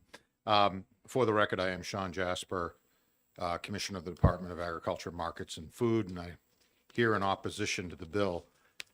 I've been on both sides of this. I served 4 years on GELCAR as a legislator, and after that I figured I had done my penance and could move on to other endeavors. And I admire those such as the previous speaker who has been there for 16 years. I understand fully the intent of the legislation, and I know the sponsors of this bill very well, admire them. as a member of Jalcar, I worked very hard with the leadership at that time to make reforms, and we did make a number, and this was back in the early 90s. The process was much worse back then. Others will speak to the fact that the courts have determined that a committee cannot stop a law from being implemented. So I think you'll find that that part of it is not legal, that only the legislature can actually do that because of the authority granted. Now, I'll tell you as a department head, I would love nothing better than to not have any rules to implement. I have never been before a committee and asked for the power to create rules. The legislature has always pretty much said, well, we like the idea of this law, but we really don't know how to implement it, so you do the rules. So, I mean, I think that's a little bipolar to be now coming back and saying, yeah, but we want to have this authority. And I don't think there are too many department heads who wouldn't say, just write the rules into the law. If you can figure that out, you know, God bless you. You ask us to do a very tough job, which requires a tremendous amount of staff time. But I'm going to speak to some specifics in here on page 2, line 27. It talks about legislation that was voted on by the committee. Many of our rules go back decades, and I would suggest that in some cases, every single member of a committee who put forward the authority for us to adopt a rule is probably long deceased, let alone no longer in the legislature.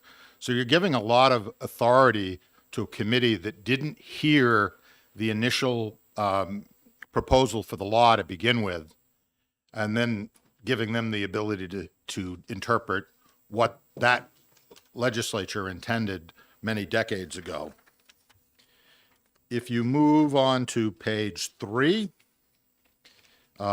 starting really on line 2, the agency shall verify that the rule does not exceed the policy or intent of the statute. There's only one legislator whose head I've ever gotten inside of, and that was my own.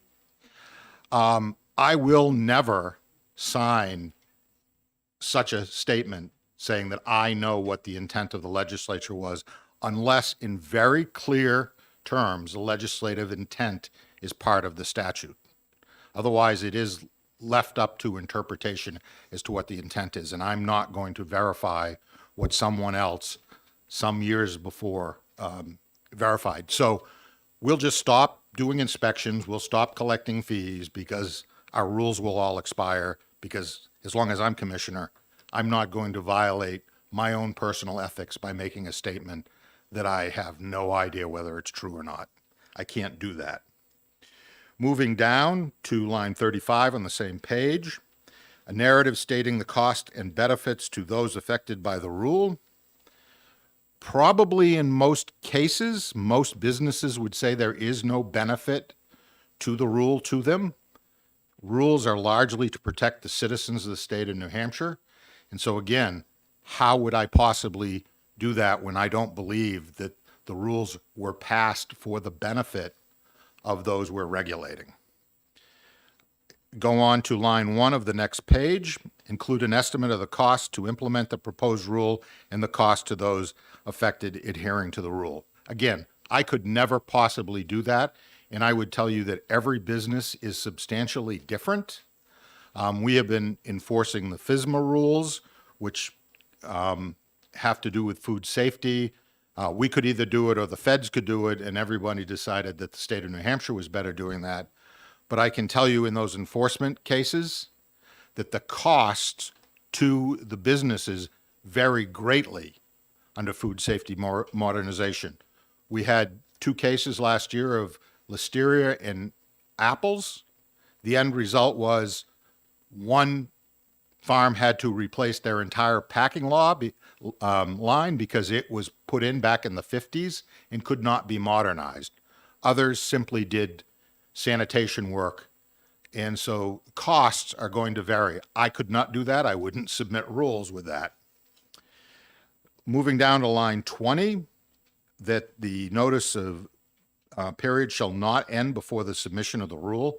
I think this is highly unfair to the agency and to perhaps those who are intending to make comment, because if they come in at the very end, we couldn't possibly take those comments into effect, but you're giving them the false idea that if they provide comment on the last day, the agency is going to be able to take their comments into account. That's simply not possible. There needs to be an end time and the ability for us to take those comments into consideration. Moving on to page 5, line 12 through 14, again, that the agency submit that verification, again, can't do that. Line 33, 34, about retaliation. That's a very difficult thing to measure. I can tell you that people have said, oh, they won't talk to me because they're fear of retaliation, even though I have no ability as commissioner really to retaliate against anybody. But if we go in and enforce the rules as they are written, it would be easy enough for someone to say this is retaliation. What does that mean? How is that investigated? You know, what are you going to do to verify that? I think that's a very slippery slope. I think there needs to be, and I think there are ways for people to deal with that. People go to the governor's office if they feel an agency is retaliating, and that is the more appropriate way to deal with that. Going to the next page, line 12 for rules proposed by a board, commission, or an agency overseen by a board or commission. So I have an agricultural advisory committee. Does this apply? They advise me, so they're overseen. You're requesting elsewhere in here that a majority come to the hearings. That's not going to happen. They're a volunteer board that by statute is only required to meet twice a year. So that's a consideration. I'm moving on to page 9. Again, same concern on line 15. Over to page 10, about the final objection and denying the rule. I've already spoken to that. Others will as well. And page 14, the reasons for failures, a majority vote by the House or Senate Policy Committee to deny the rule. That's a very dangerous area to get into. That's why you have JELCAR to look at these things. Again, one policy committee should not be allowed to speak for the body or the committee that adopted the rule, whether it be 2 sessions before or 25 sessions before. That shouldn't be allowed to stop the rule. They can certainly come, make their objections to the committee, talk to the agency, but that should not be a reason for denying a rule. With that, I will end my testimony and be happy to take any questions. Thank you. Any questions for the commissioner? Yes, Representative Lakis. Yeah, I mean, there's some I think I'd have questions on, but I know this is going to a subcommittee, yes? Yes. If you could, not looking for some long document, but maybe even a copy of this, Mark, or at least a list of page and line numbers and at least a brief phrase or something indicating what your concern is about each one, so we can look at them separately and I can do consider that. All right, thank you. Yeah. Thank you. Anyone else?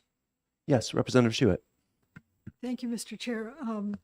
I have some questions, but I think they would be more directly to someone representing JELCAR. Are they signed up to provide information? Thank you. Anyone else? Thank you, Commissioner. Thank you. Oh, sure. I'm sorry. One second. Representative Grote. I'm sorry. Thank you. So, one of the concerns that I have when rules don't jive with what the intent of the legislation was, I suspect that in some cases it's because the legislation wasn't written well. So, my concern for this bill is that it puts the onus on rulemaking as opposed to clarity in legislation. Can you comment on that, please? I would agree with that. And many times in statute, it says the commissioner shall adopt rules as he deems necessary. So what does that mean? How do I verify that? But those are in many statutes, as he or she deems necessary. If the legislature wants more clarity, as I said at my opening statement, then I think the legislature needs to put that clarity in and perhaps write the rules themselves. I would like to make one other comment, which I intended to. The sponsor indicated that an inspector went to a farm. So other than dairy sanitation, all the inspectors will go to the farm or from my agency. And I would encourage anyone who feels that my inspectors are not treating people correctly to come to me. This is the first time I've heard about this. This is very disturbing to me. I'd like to be able to address those issues, because that is not something that I ever want to hear about. And this is the first time I've heard that, because our intent in going out and dealing with the people we regulate is to help them comply with the rules, never to first threaten them or to fine them. We understand the difficulty of rules, and so we're more about that first time out there dealing with the education of what you need to do to comply. And so I would very much like to hear the details of that. Thank you very much. Henry Ahern.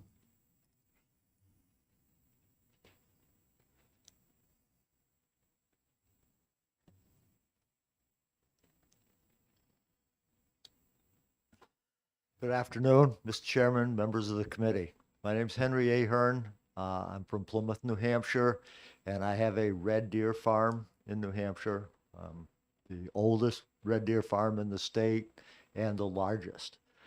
So I have had some issues with rule making. Some other things about me: I am past president of the Northeast Deer and Elk Farmers, member of the chairman of the Livestock Committee at Farm Bureau, and a member of the North American Deer Farmers Association.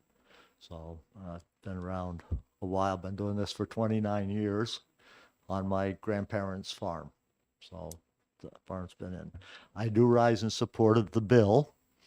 A couple of stories as I go through here that affects us as deer farmers, which is a little unique than some of the other farmers. I actually fall under 3 organizations now. Department of Agriculture, which deals with the health issues with the deer, and I have no problem with them and the import licensing. I think that's a good job for them to be doing. But then I also fall under Fish and Game, because I happen to have deer. Now, these are not deer like the deer that run around in the woods in New Hampshire, which is their responsibility, but these are livestock deer. They're European red deer. They will not breed with our native deer, so they really don't affect the native deer population. But I do have a whole set of rules called the 800 rules from the Fish and Game Department, and I understand that they're being rewritten at the moment they're revising them, but I haven't seen anything of it, and nobody from Fish and Game has contacted me about any input. And then I also fall under Health and Human Services because I sell frozen meat. And that's one of the rules that I'm going to stress in the story. I have been this in 29 years, like I said. About 9 years into it, after researching a lot about what we had to do to have a deer farm and be able to sell meat, I ran into a person from Health and Human Services that said, oh, by the way, now we put into the rules a new category called frozen meat. It had been there for 6 months or so before anyone was notified, and I found out about it at a Farm Bureau meeting, and nobody else in the Livestock Committee or other people selling meat had heard of it either. So there wasn't a fine, but there was certainly a discussion, and I brought that person in from Health and Human Services to talk to the Livestock Committee and talk to Farm Bureau. But it would have been nice before they came and told me that I needed a license, which cost me $100. And the meat that I'm selling comes from a USDA slaughter plant, which is another requirement of the state of New Hampshire's Health and Human Services, not the USDA. Under USDA, my meat does not have to be inspected. It's what's called non-amenable species. I actually have to pay $79 an hour to have my meat inspected. So it's an added expense on that. The license from Health and Human Services cost me $100 a year. There's really nothing for it to inspect. I do get an inspector that appears once in a while, and we talk about my freezer, which is the only thing I have. They can't tell me what the temperature is supposed to be. The only comment I get when I ask what temperature is frozen. Doesn't give me much to go on. We have a nice conversation and that ends. So that is one of the reasons I think there needs to be more input from the public, the licensees, and even those of us. I didn't have a license at that time, so there would be no way for them to notify me, but I am a member of the producers. Under the Fish and Game, though, the thing that makes it rather unique for what I do in their rules is I have to have a license, not a big deal. Now it gets expensive because I actually have to do an annual report every year of the number of deer I have, how many have died, how many have slaughtered. There's a report that I have to do. I have to have my vet visit the farm in the fall and say that my deer are all healthy and submit a letter to Fish and Game. That cost me somewhere between $350 and $400 to have that happen. And with all the reporting, I've got fencing requirements, other issues with the 800 rules that other farms, like a sheep farm or a cattle farm, don't have to deal with. So more input into the rules is important to me, with Fish and Game and so forth. If I got anything else on my notes here.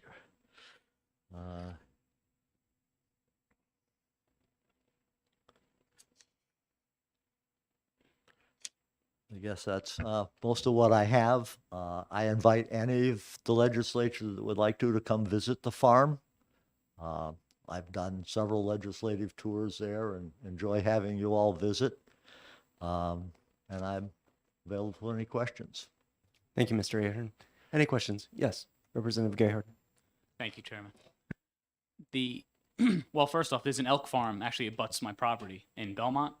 I don't know if you're Okay, familiar with that one, that's- but it's pretty yeah. cool seeing the elk every day. Question is, had there been any instances of deer escaping and causing problems? Not escaping and causing problems as far as I know. The deer that I'm raising are very much a herd animal and they're very territorial. The hardest thing I've got is to get them to go through gates that I want them to go through. So I have to work on that continuously because they like to stay inside.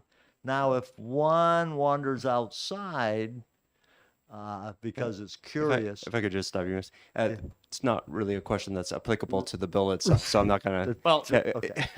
If you want to My follow up with something, follow-up but yeah, being that keep it Fish and germane. Game monitors your fences. That's why I'll bring it up. You said they monitored the fences and so forth. Is that what you were saying in your Well, testimony? once again, Representative Gerhard, that's it's an interesting aspect of the conversation, but it's not particular to the bill. The bill doesn't deal with fencing for Fish and Game or the Fish and Game's rules. So, any other question? Yes, Representative Schuett. Thank you, Mr. Chair.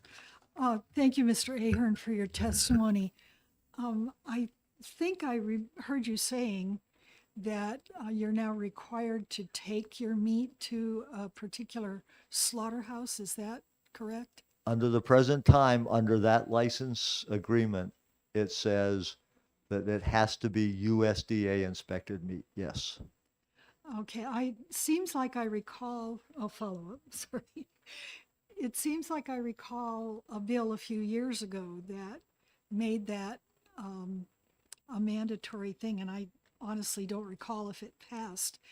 Was that what affected you to have to do that?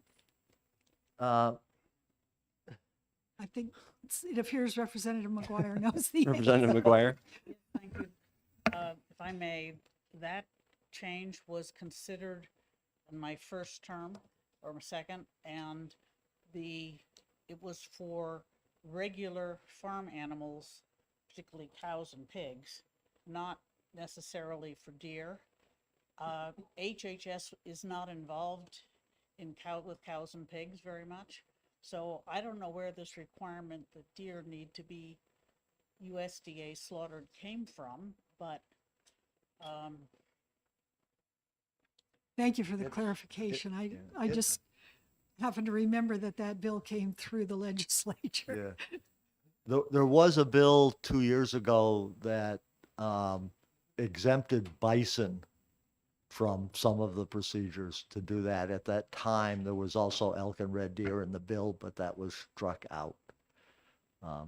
The USDA meat it's part of the rules that go with my license from HHS to frozen meat, that it has to be inspected. Thank you. Yes, Representative Gold. I just had a question. I raise Angora rabbits, and I know they're a European-based rabbit and don't crossbreed with One second, the rabbit. My question Representative is, Gold. Just is it pertaining to the bill it itself? Because is- we're not it agriculture. is in terms Okay. of the rulemaking and why he's falling under Fish and Game. Are diseases spread between the red-tailed deer and the wild deer here? Native species. I'm sorry, I missed the first one. Diseases. Once again, Sickness. if I can You don't stop. think that- Yeah, I don't think it really pertains to the All right. bill that we're looking at. Sorry. Thank you very much. Okay, thank you. I'm not sure that I can read the next name. I'll do my best. From New Hampshire DOT, Kathleen McCulhay. It kind of gets cut off. Hampson? Okay. Thank you. Mr. Chair, members of the committee, Kathy Mulcahy Hampson. I am the senior hearings examiner for NHDOT and the legislative liaison.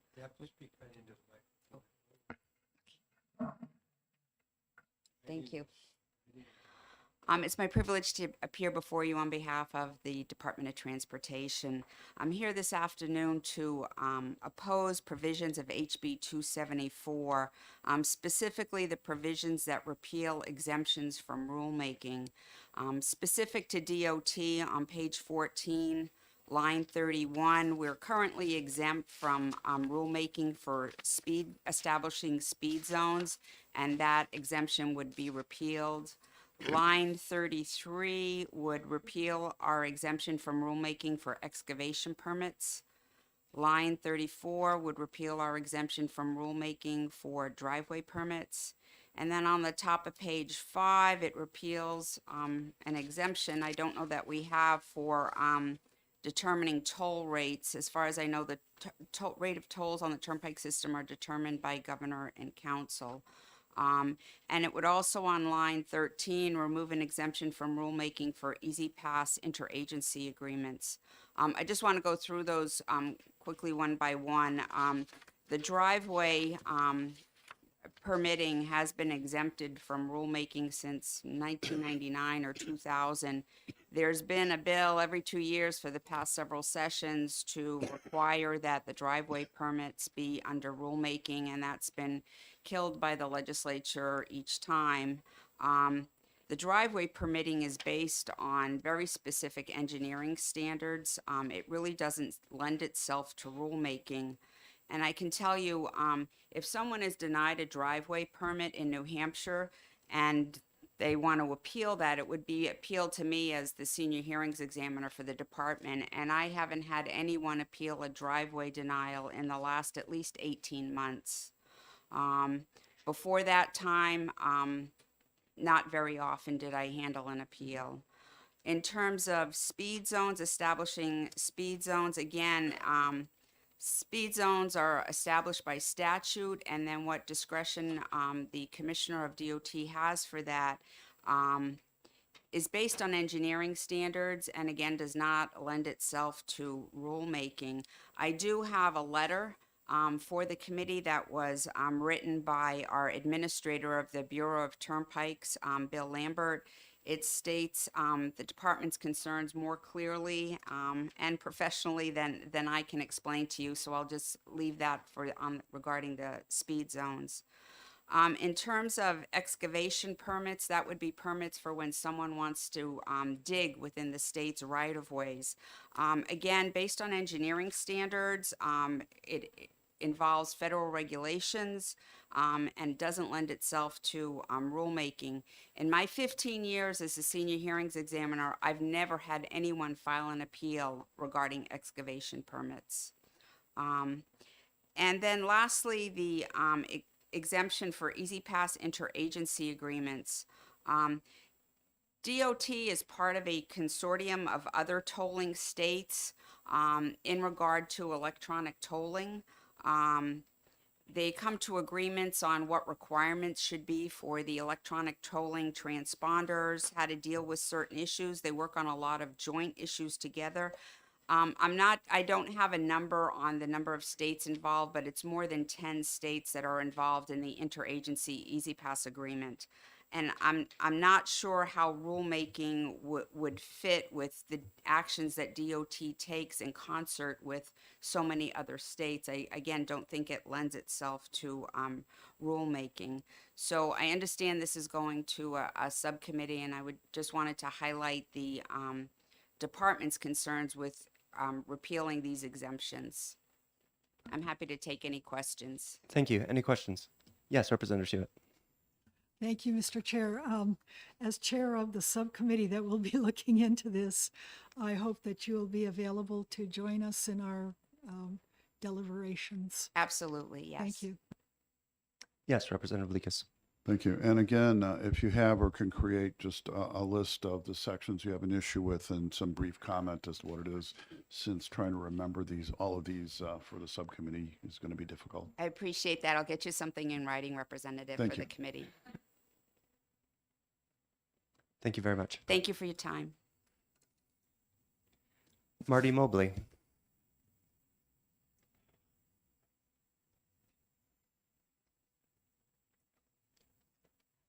Good afternoon. I'm Marty Mobley. I'm the legal coordinator at Fish and Game, and I had not intended to speak today. We did submit written testimony electronically in opposition to the bill, but I just wanted to clarify and reassure the committee that we do notice and post our rules online as per RSA 541A requires us to do.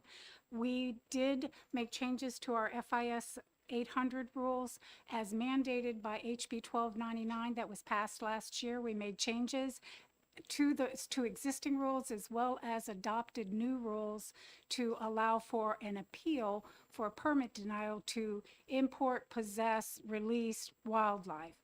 And these were posted on our website. They were noticed in the rulemaking registered. We had a public hearing and we were in front of GELCAR. The rules have been adopted. They were approved by GELCAR and they have been adopted, and the adopted rule is still on our website. So it is available for perusal, and we did follow the process that is spelled out in the rulemaking manual for these rules. Thank you very much. Any questions? Seeing none, thank you so much. Is there any other member of the public that would like to testify on this bill?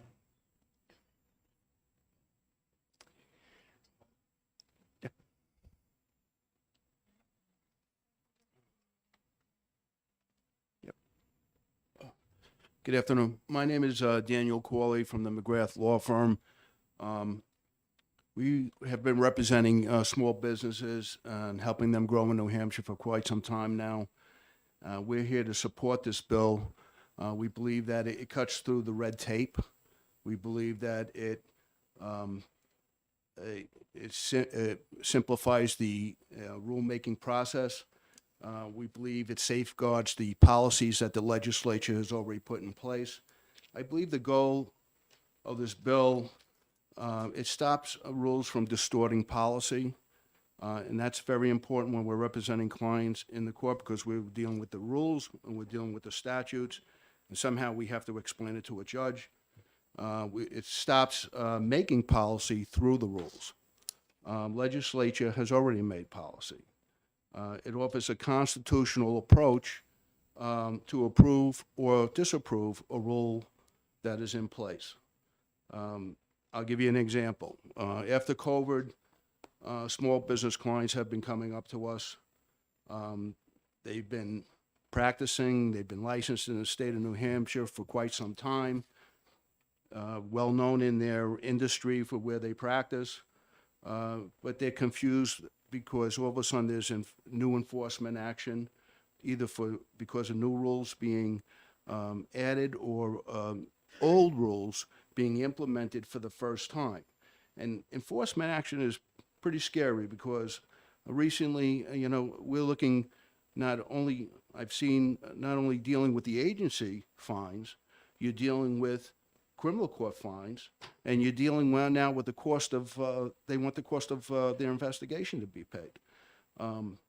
So my clients are trying to be compliant, but they're confused between the rules and they're confused between what the law says, and it's scaring away small business owners in the state. I'll just give you a specific example. Right now, I'm representing, I don't want to go into too much detail because I'll be in front of the Supreme Court next month, but I'm representing probably one of the oldest educators and testing facilities in the state of New Hampshire for a particular license. Very successful. He's a private third-party instructor. Historically, what would happen is they would go to these private third-party instructors. They would create the education materials. They would create the testing and actually test them. And then they would go and get their license. There's never been a complaint about this. Now, all of a sudden, and his materials, by the way, are proprietary. He doesn't want to release them. They've remained safe on his facility, I don't know, more than 15 years at this point. There's no rule change. New rule change is that now the state of New Hampshire wants him to produce all of his materials, and so they can keep it under lock and key in their facility. I don't know why that is being even asked, because there's never been a security issue, and it's not mandated by policy or statute.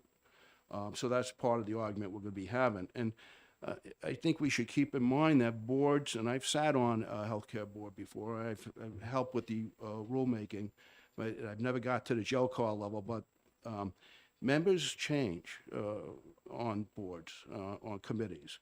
And my client is particularly concerned because sometimes his competitors are sitting on that board, and they will interpret the law the way they want to interpret law, not the way the law is read, and they try to, make rules to around what that means. So the policy is not broken. It's the rules should not be making policy. And we hear the term "live free and die." To me, what that means, let's keep it simple, and let's don't complicate things. That's what New Hampshire is all about, and that's why I'm supporting this bill today. If any questions, I don't know. Thank you for your testimony. Any questions? And could you do me a favor and fill out a pink card? I'm sorry? No, up here, sir. My hearing's As the not the chairman. best. Yeah, so- no, that's fine. No questions for you. Could you just Okay. fill out a pink card for me on the side table?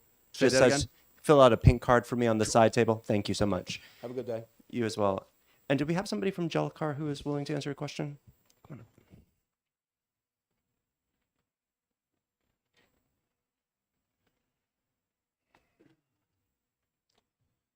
Hi, I'm Michael Morrill, the Director of the Administrative Rules Unit for the Office of Legislative Services.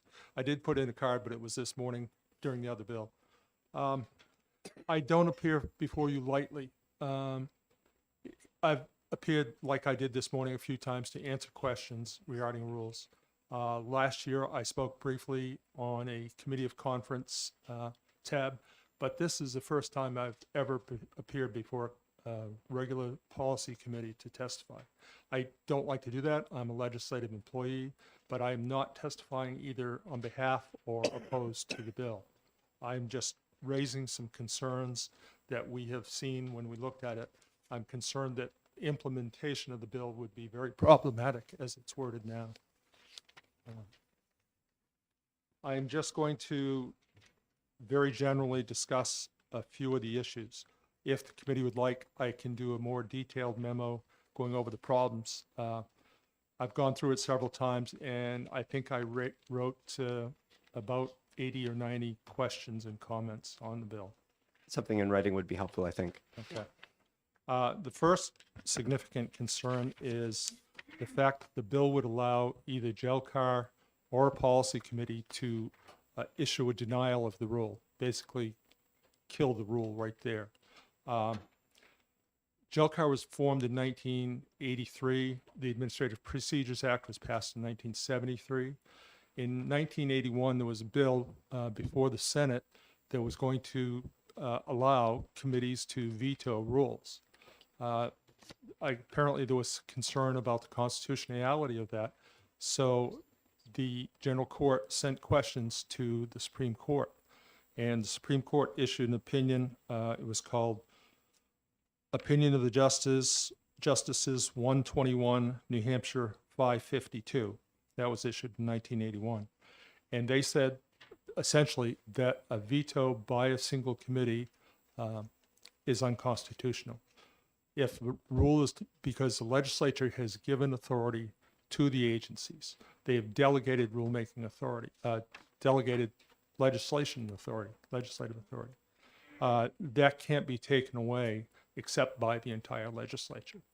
So if there was a rule forward, JELCAR said, no, this is bad, we're going to deny it, that would violate the Constitution. Also under the bill, there is a provision where before JELCAR had up to 60 days to review a final proposal after it was filed. If they did not do it within that time frame, the rule was automatically approved and the agency could adopt it. That takes out, the bill takes out the 60-day limit. So JELCAR could hold on to a rule forever. That would end up at some point being a veto. Likewise with joint resolutions. Joint resolutions been around a long time.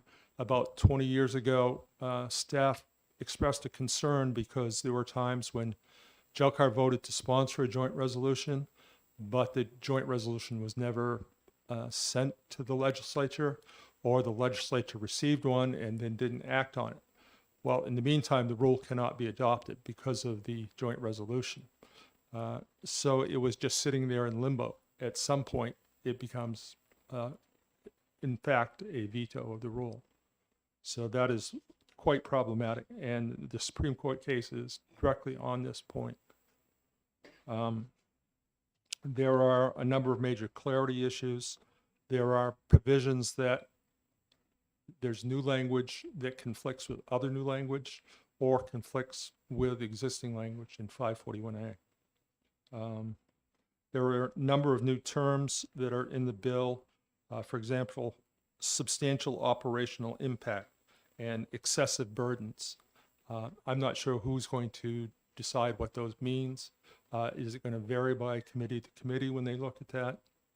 It's not clear.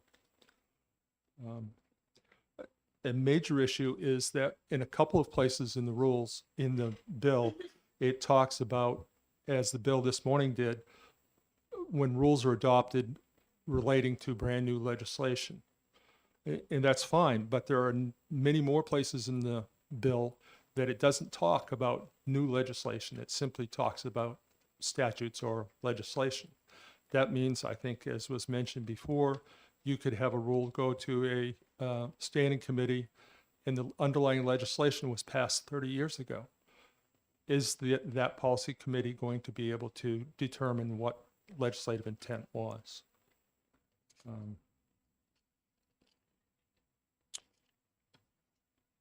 There is also the concern about action by policy committees when the session is not in place. There's no mention in the bill about what would occur in that instance.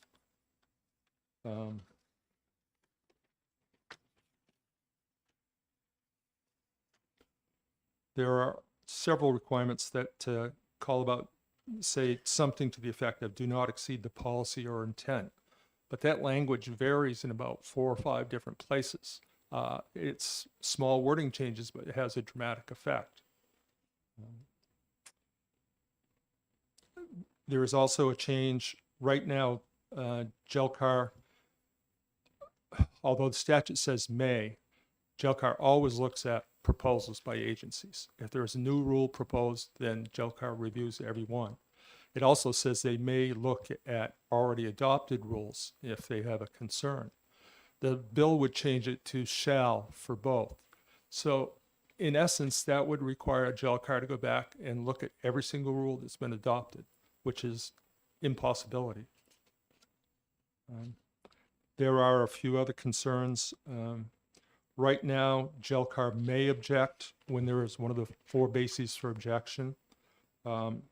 I think the reason that is in the statute is because some issues become before GELCAR that maybe warrant a preliminary objection, but not a final objection, or they receive comments from staff. As I mentioned this morning, we're obliged to notify, by statute, we're obliged to notify GELCAR of any potential basis for objection.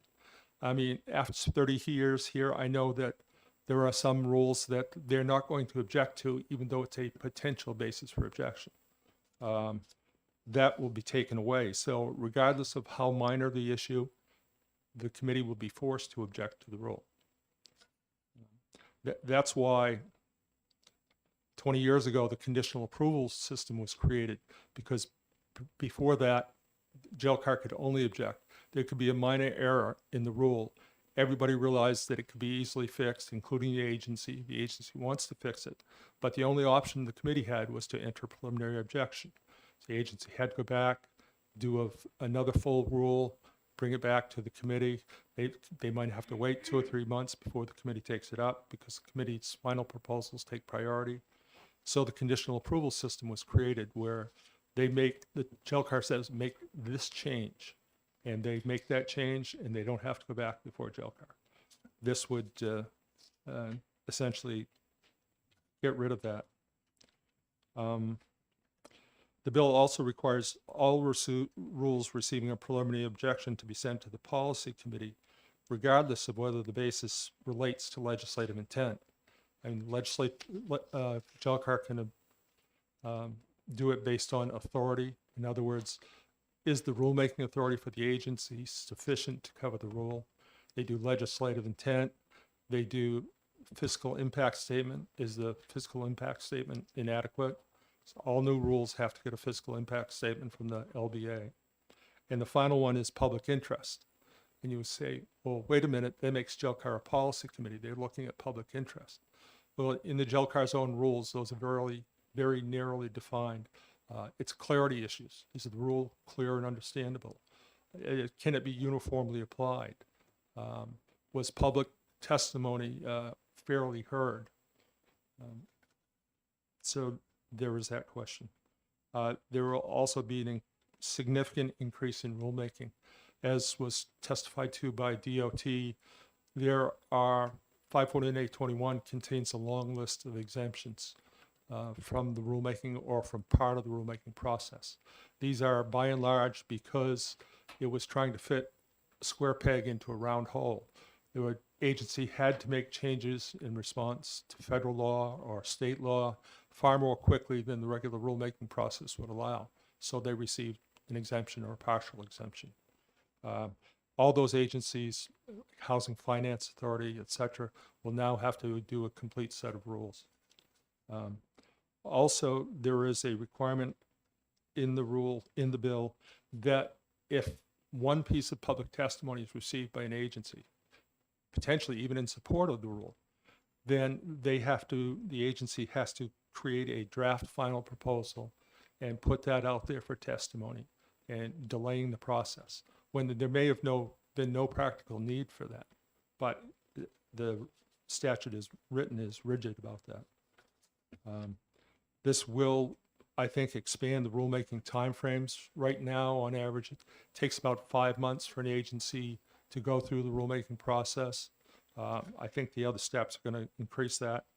I mean, some people think 5 months is too long, but they are doing lawmaking. And as you know, bills don't go through very quickly, less than 5 months. So there's no reason the rule should either.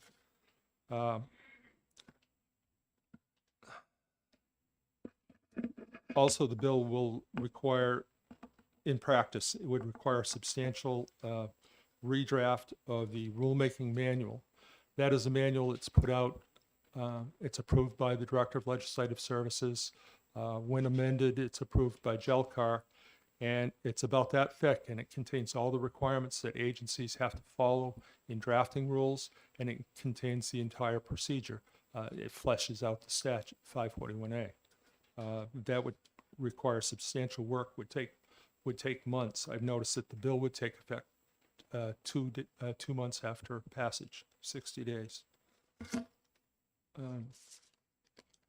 Regarding some of the other issues that have been raised by other testimony, there was questions about the clarity, the public policy, excuse me.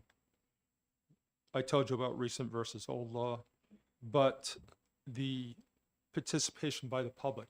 I think Representative Sanborn's bill takes steps toward increasing public participation.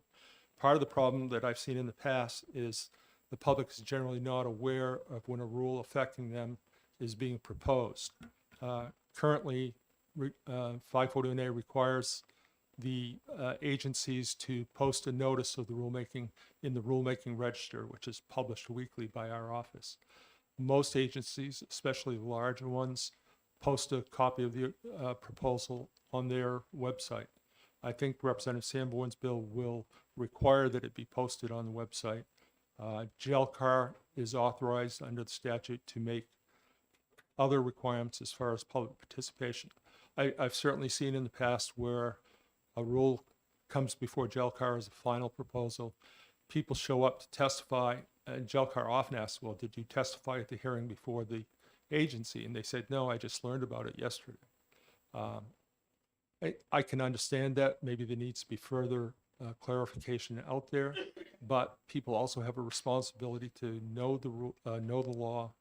You can't say to the police officer, oh, I didn't know what the speed limit was here. You're obliged to know that.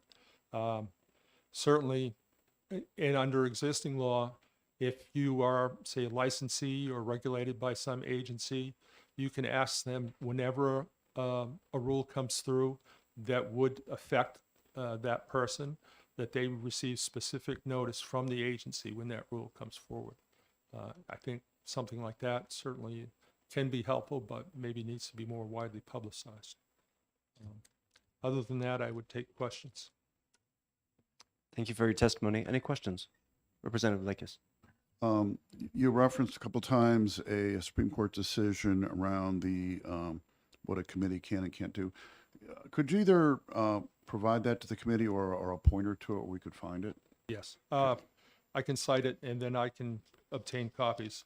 It's 121 New Hampshire 552, and it was from 1981, and it's called Opinion of the Justices.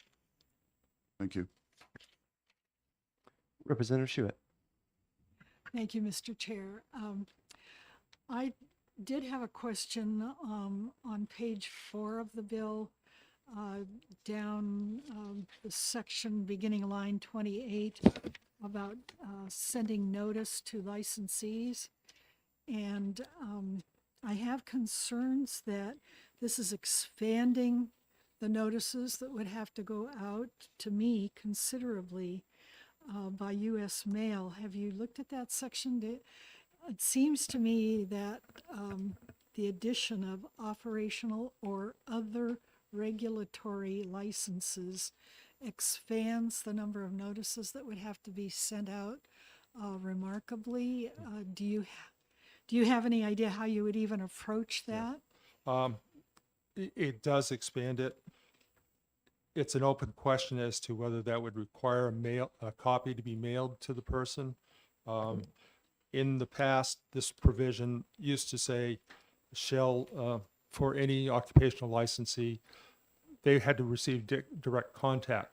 This was before email, so they had to send a copy of the notice. They didn't send a copy of the rule. But now the notice and the rule is generally online, and it can certainly be emailed to all those regulated to the extent the agency must have the addresses and probably emails of all the people they regulate. Follow up? Follow up. Thank you. I'm also concerned, Mr. Ahern testified that prior to the regulation law, whatever created the need for him to have a license, he didn't know how they would even notify him about a potential need to have a license.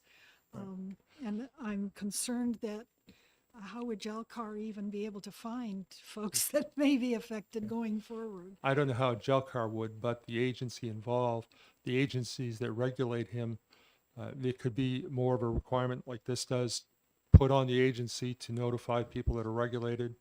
Also, people regulated can look at the agency's website or request, as under current law, that they be notified when there is a rule that would affect them. Representative Gerhard. Thank you, Chairman. Do you have any idea how many new rules are created each year? There, for 2022, we had 244 new proposals. That means initial proposals. All those rules then go to final proposals. A third or more end up getting conditional approval. So there's numerous iterations. 244 was the most we've had in several years. It seemed like during COVID we were down to around 150, but it has gone up. We have had more than that. Most of those are not enacting new legislation. There may be rules, because most rules are only good for 10 years. So when the time comes up, they either need to readopt them with amendment, or if they're no longer needed, to repeal them. So a lot of the rules come through that way. Other times the legislature makes a minor amendment to a statute. It's going to necessitate a small rulemaking. Thank you. Follow up? That's actually a much lower number than I thought it would be. But I'm just concerned with what you said earlier about ignorance of the law is no excuse and that side of thing. I just think of, let's say, the IRS code. That's 60-something thousand pages. Right. No one knows the law. Right. No one does. Yeah. So I just don't like putting the onus on taxpayers who Right. are funding us for Yeah. being here to then burden them with more things in order for them to make a living. It just seems like a very vicious cycle of just creating jobs for ourselves when they're violating laws they don't even know about. Yeah, So that's certainly a policy consideration when looking at the bill. I mean, as I said, there could be strengthened requirements for the agencies to notify individuals. That is in part done by the bill. Yes, Representative Gold. Hi, thank you, Chair. So the question was asked of you regarding notification of licensees of rule changes, that you would have email addresses on the existing people when rule changes might affect them. Is that correct? At one time, agencies were required by mail to notify the people. And for somebody like the Board of Nursing that has 30,000 licensees, that was a pretty substantial expense. But now they can do it by email. Or people can see it on the agency's website. One thing the bill does, I think I may have mentioned, is requires all agencies to post the rules on their websites. Follow up. Follow up. So are you talking about you have that information or the agency has that information? The agency, I assume, when a person applies for whether it's a permit or a license, would provide an email address. Okay. And last point, now that I understand those things, in the case where you have someone who's being impacted by a new agency getting involved, then you can't expect that agency to have that contact information, correct? I guess that depends. I mean, if you do a new board that's going to regulate some sort of activity, then they may know who is currently practicing and might be able to reach out to them, or there may be an association already in existence which the members would belong to. But yes, generally you're correct. They wouldn't know who they are. For example, when Health and Human Services wants to get involved in licensing deer meat, but they've never been involved with deer. They wouldn't have any way to know them, correct? Correct. Thank you. Thank you so much for your testimony. Thank Appreciate you. it. Representative McGuire, I'm assuming it's coming for you.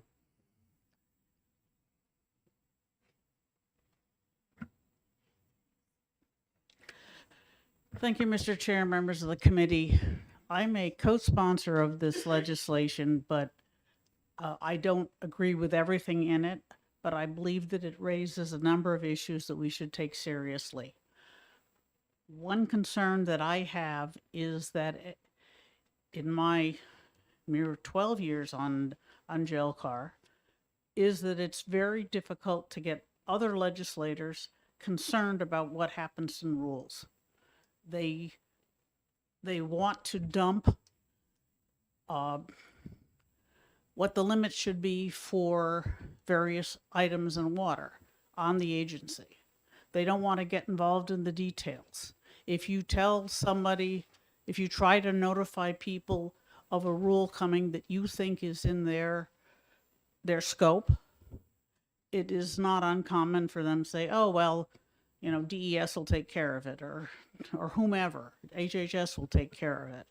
And so this bill is partly to make it easier for those legislators who want to get involved to do so, and also to shake up some of the people that don't seem to care and get them to pay attention to the rules.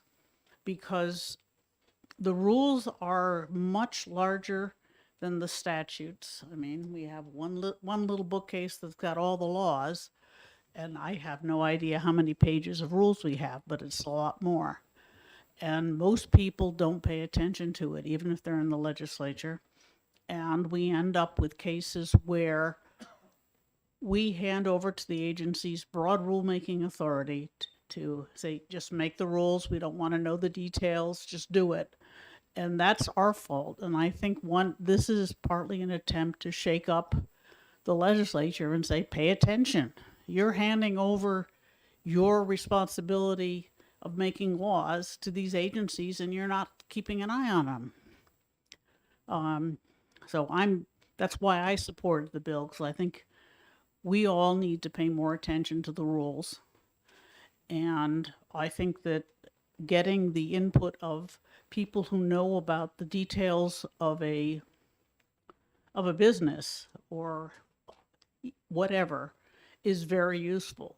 The attorneys at JLCAR are very knowledgeable about the law, but they don't necessarily have the context of every rule that they're writing. Sometimes they're reading. Sometimes they do, sometimes they don't. And a lot of times, if you don't have the context, you can look at the rule and say, oh, yeah, that's fine. I've done that myself. I looked at the rule and then I said, well, yeah, but I have a friend who works in this, and I send it to him and he says, what are you doing? It's ridiculous. It's going to be incredibly expensive, because he knew the details of what it was going to do and I didn't. And so that's one thing. The New Hampshire legislature has got a wide range of skills and knowledge because there's so many of us, and we're not professional lawmakers. We've done something else with our lives. So we generally have the context for one or two or three or whatever. But if you don't look at it, we can't get the benefit of that knowledge. And I really think we ought to get more people involved. And if this bill can do it, wonderful. I've been trying. I will try to answer questions, but I don't really have the details. Thank you. Any questions? Yes, Representative Grody. Thank you. So this goes back to the question I think I had asked Commissioner Jasper. So one of the consequences of having a passing statutes or passing legislation or submitting a bill where you don't know the consequences, the full consequences. Is there a way of doing that before we get to that jail car process? Because once the law is passed, so how do you, I applaud what you're saying, but at the same time, I'm trying to figure out how it is that we can incorporate that kind of thinking before we even pass the law. Yes. Well, that's what the public hearing process is for. And we try to get as many people as care to show up. You've noticed that rulemaking is not a big draw for the common people. But we try. The people who are working in rulemaking are here to inform you, but the people who will be affected by the rules are generally not. And it's very difficult to figure out who might be affected by a new law. I mean, I didn't know that, when we were doing driver's licensing until a constituent told me that his Jeep wasn't considered an agricultural vehicle, even though he was carrying fertilizer and stuff.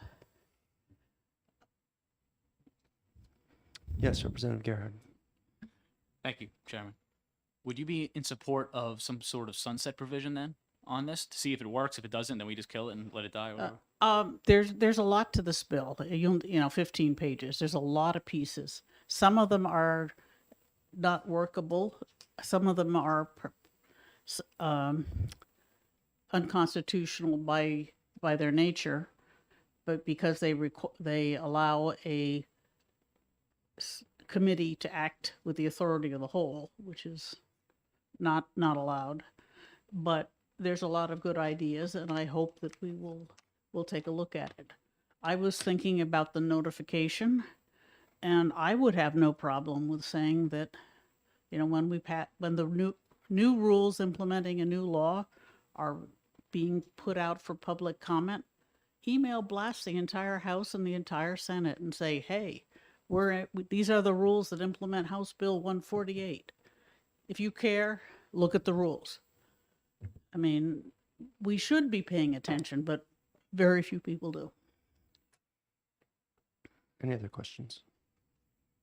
Thank you, Representative. Okay. Would anyone else like to testify? Sure, not Representative, Mr. Aaron.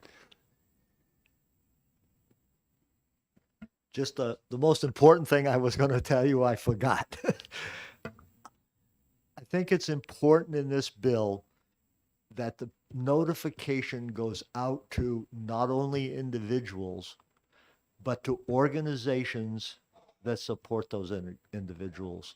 Like if the rule about the frozen meat had gone to Farm Bureau and they were notified, then those of us that it would have been affected would have been notified. If it's a forestry thing or a land use thing, could go to the Timberland Owners Association. If it's a restaurant food thing, it could go to the Restaurant Association. So I think those ought to be important people to be notified of these rule changes.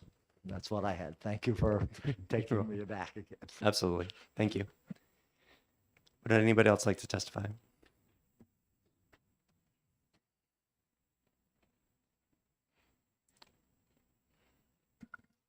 Just one or two more things that I didn't touch on before. As Representative McGuire had talked about clarity of the underlying statute and the rulemaking authority. She's right. Sometimes there are what we call barn door rulemaking authorities. Say any provision to implement this chapter or this subdivision. Well, that leaves it wide open for the agency to say what they think implements. And it's very hard for the legislature or for JLCAR to say, no, that doesn't implement it. Also want to say it's very hard to determine legislative intent with rules anyways, because the statute might be fairly broad, the rulemaking authority, and then they're going to have to interpret it. For example, the legislature creates a new type of license and gives the authority to the agency to set up the application process. Well, they're going to lay out a bunch of things. So They're going to create a form. They're going to specify what has to be on the form. They're going to perhaps say what the fee is, etc. Are those is any one of those given items within the provisions of the bill? It can be very subjective to say that. Thank you. Thank you. Anyone else? All right, that being the case, we're going to refer this to the Subcommittee on Rules, and Representative Schuett, it's coming your way. And I'm going to close the public hearing on 274. And I believe that does it for us for today. We'll see you guys tomorrow.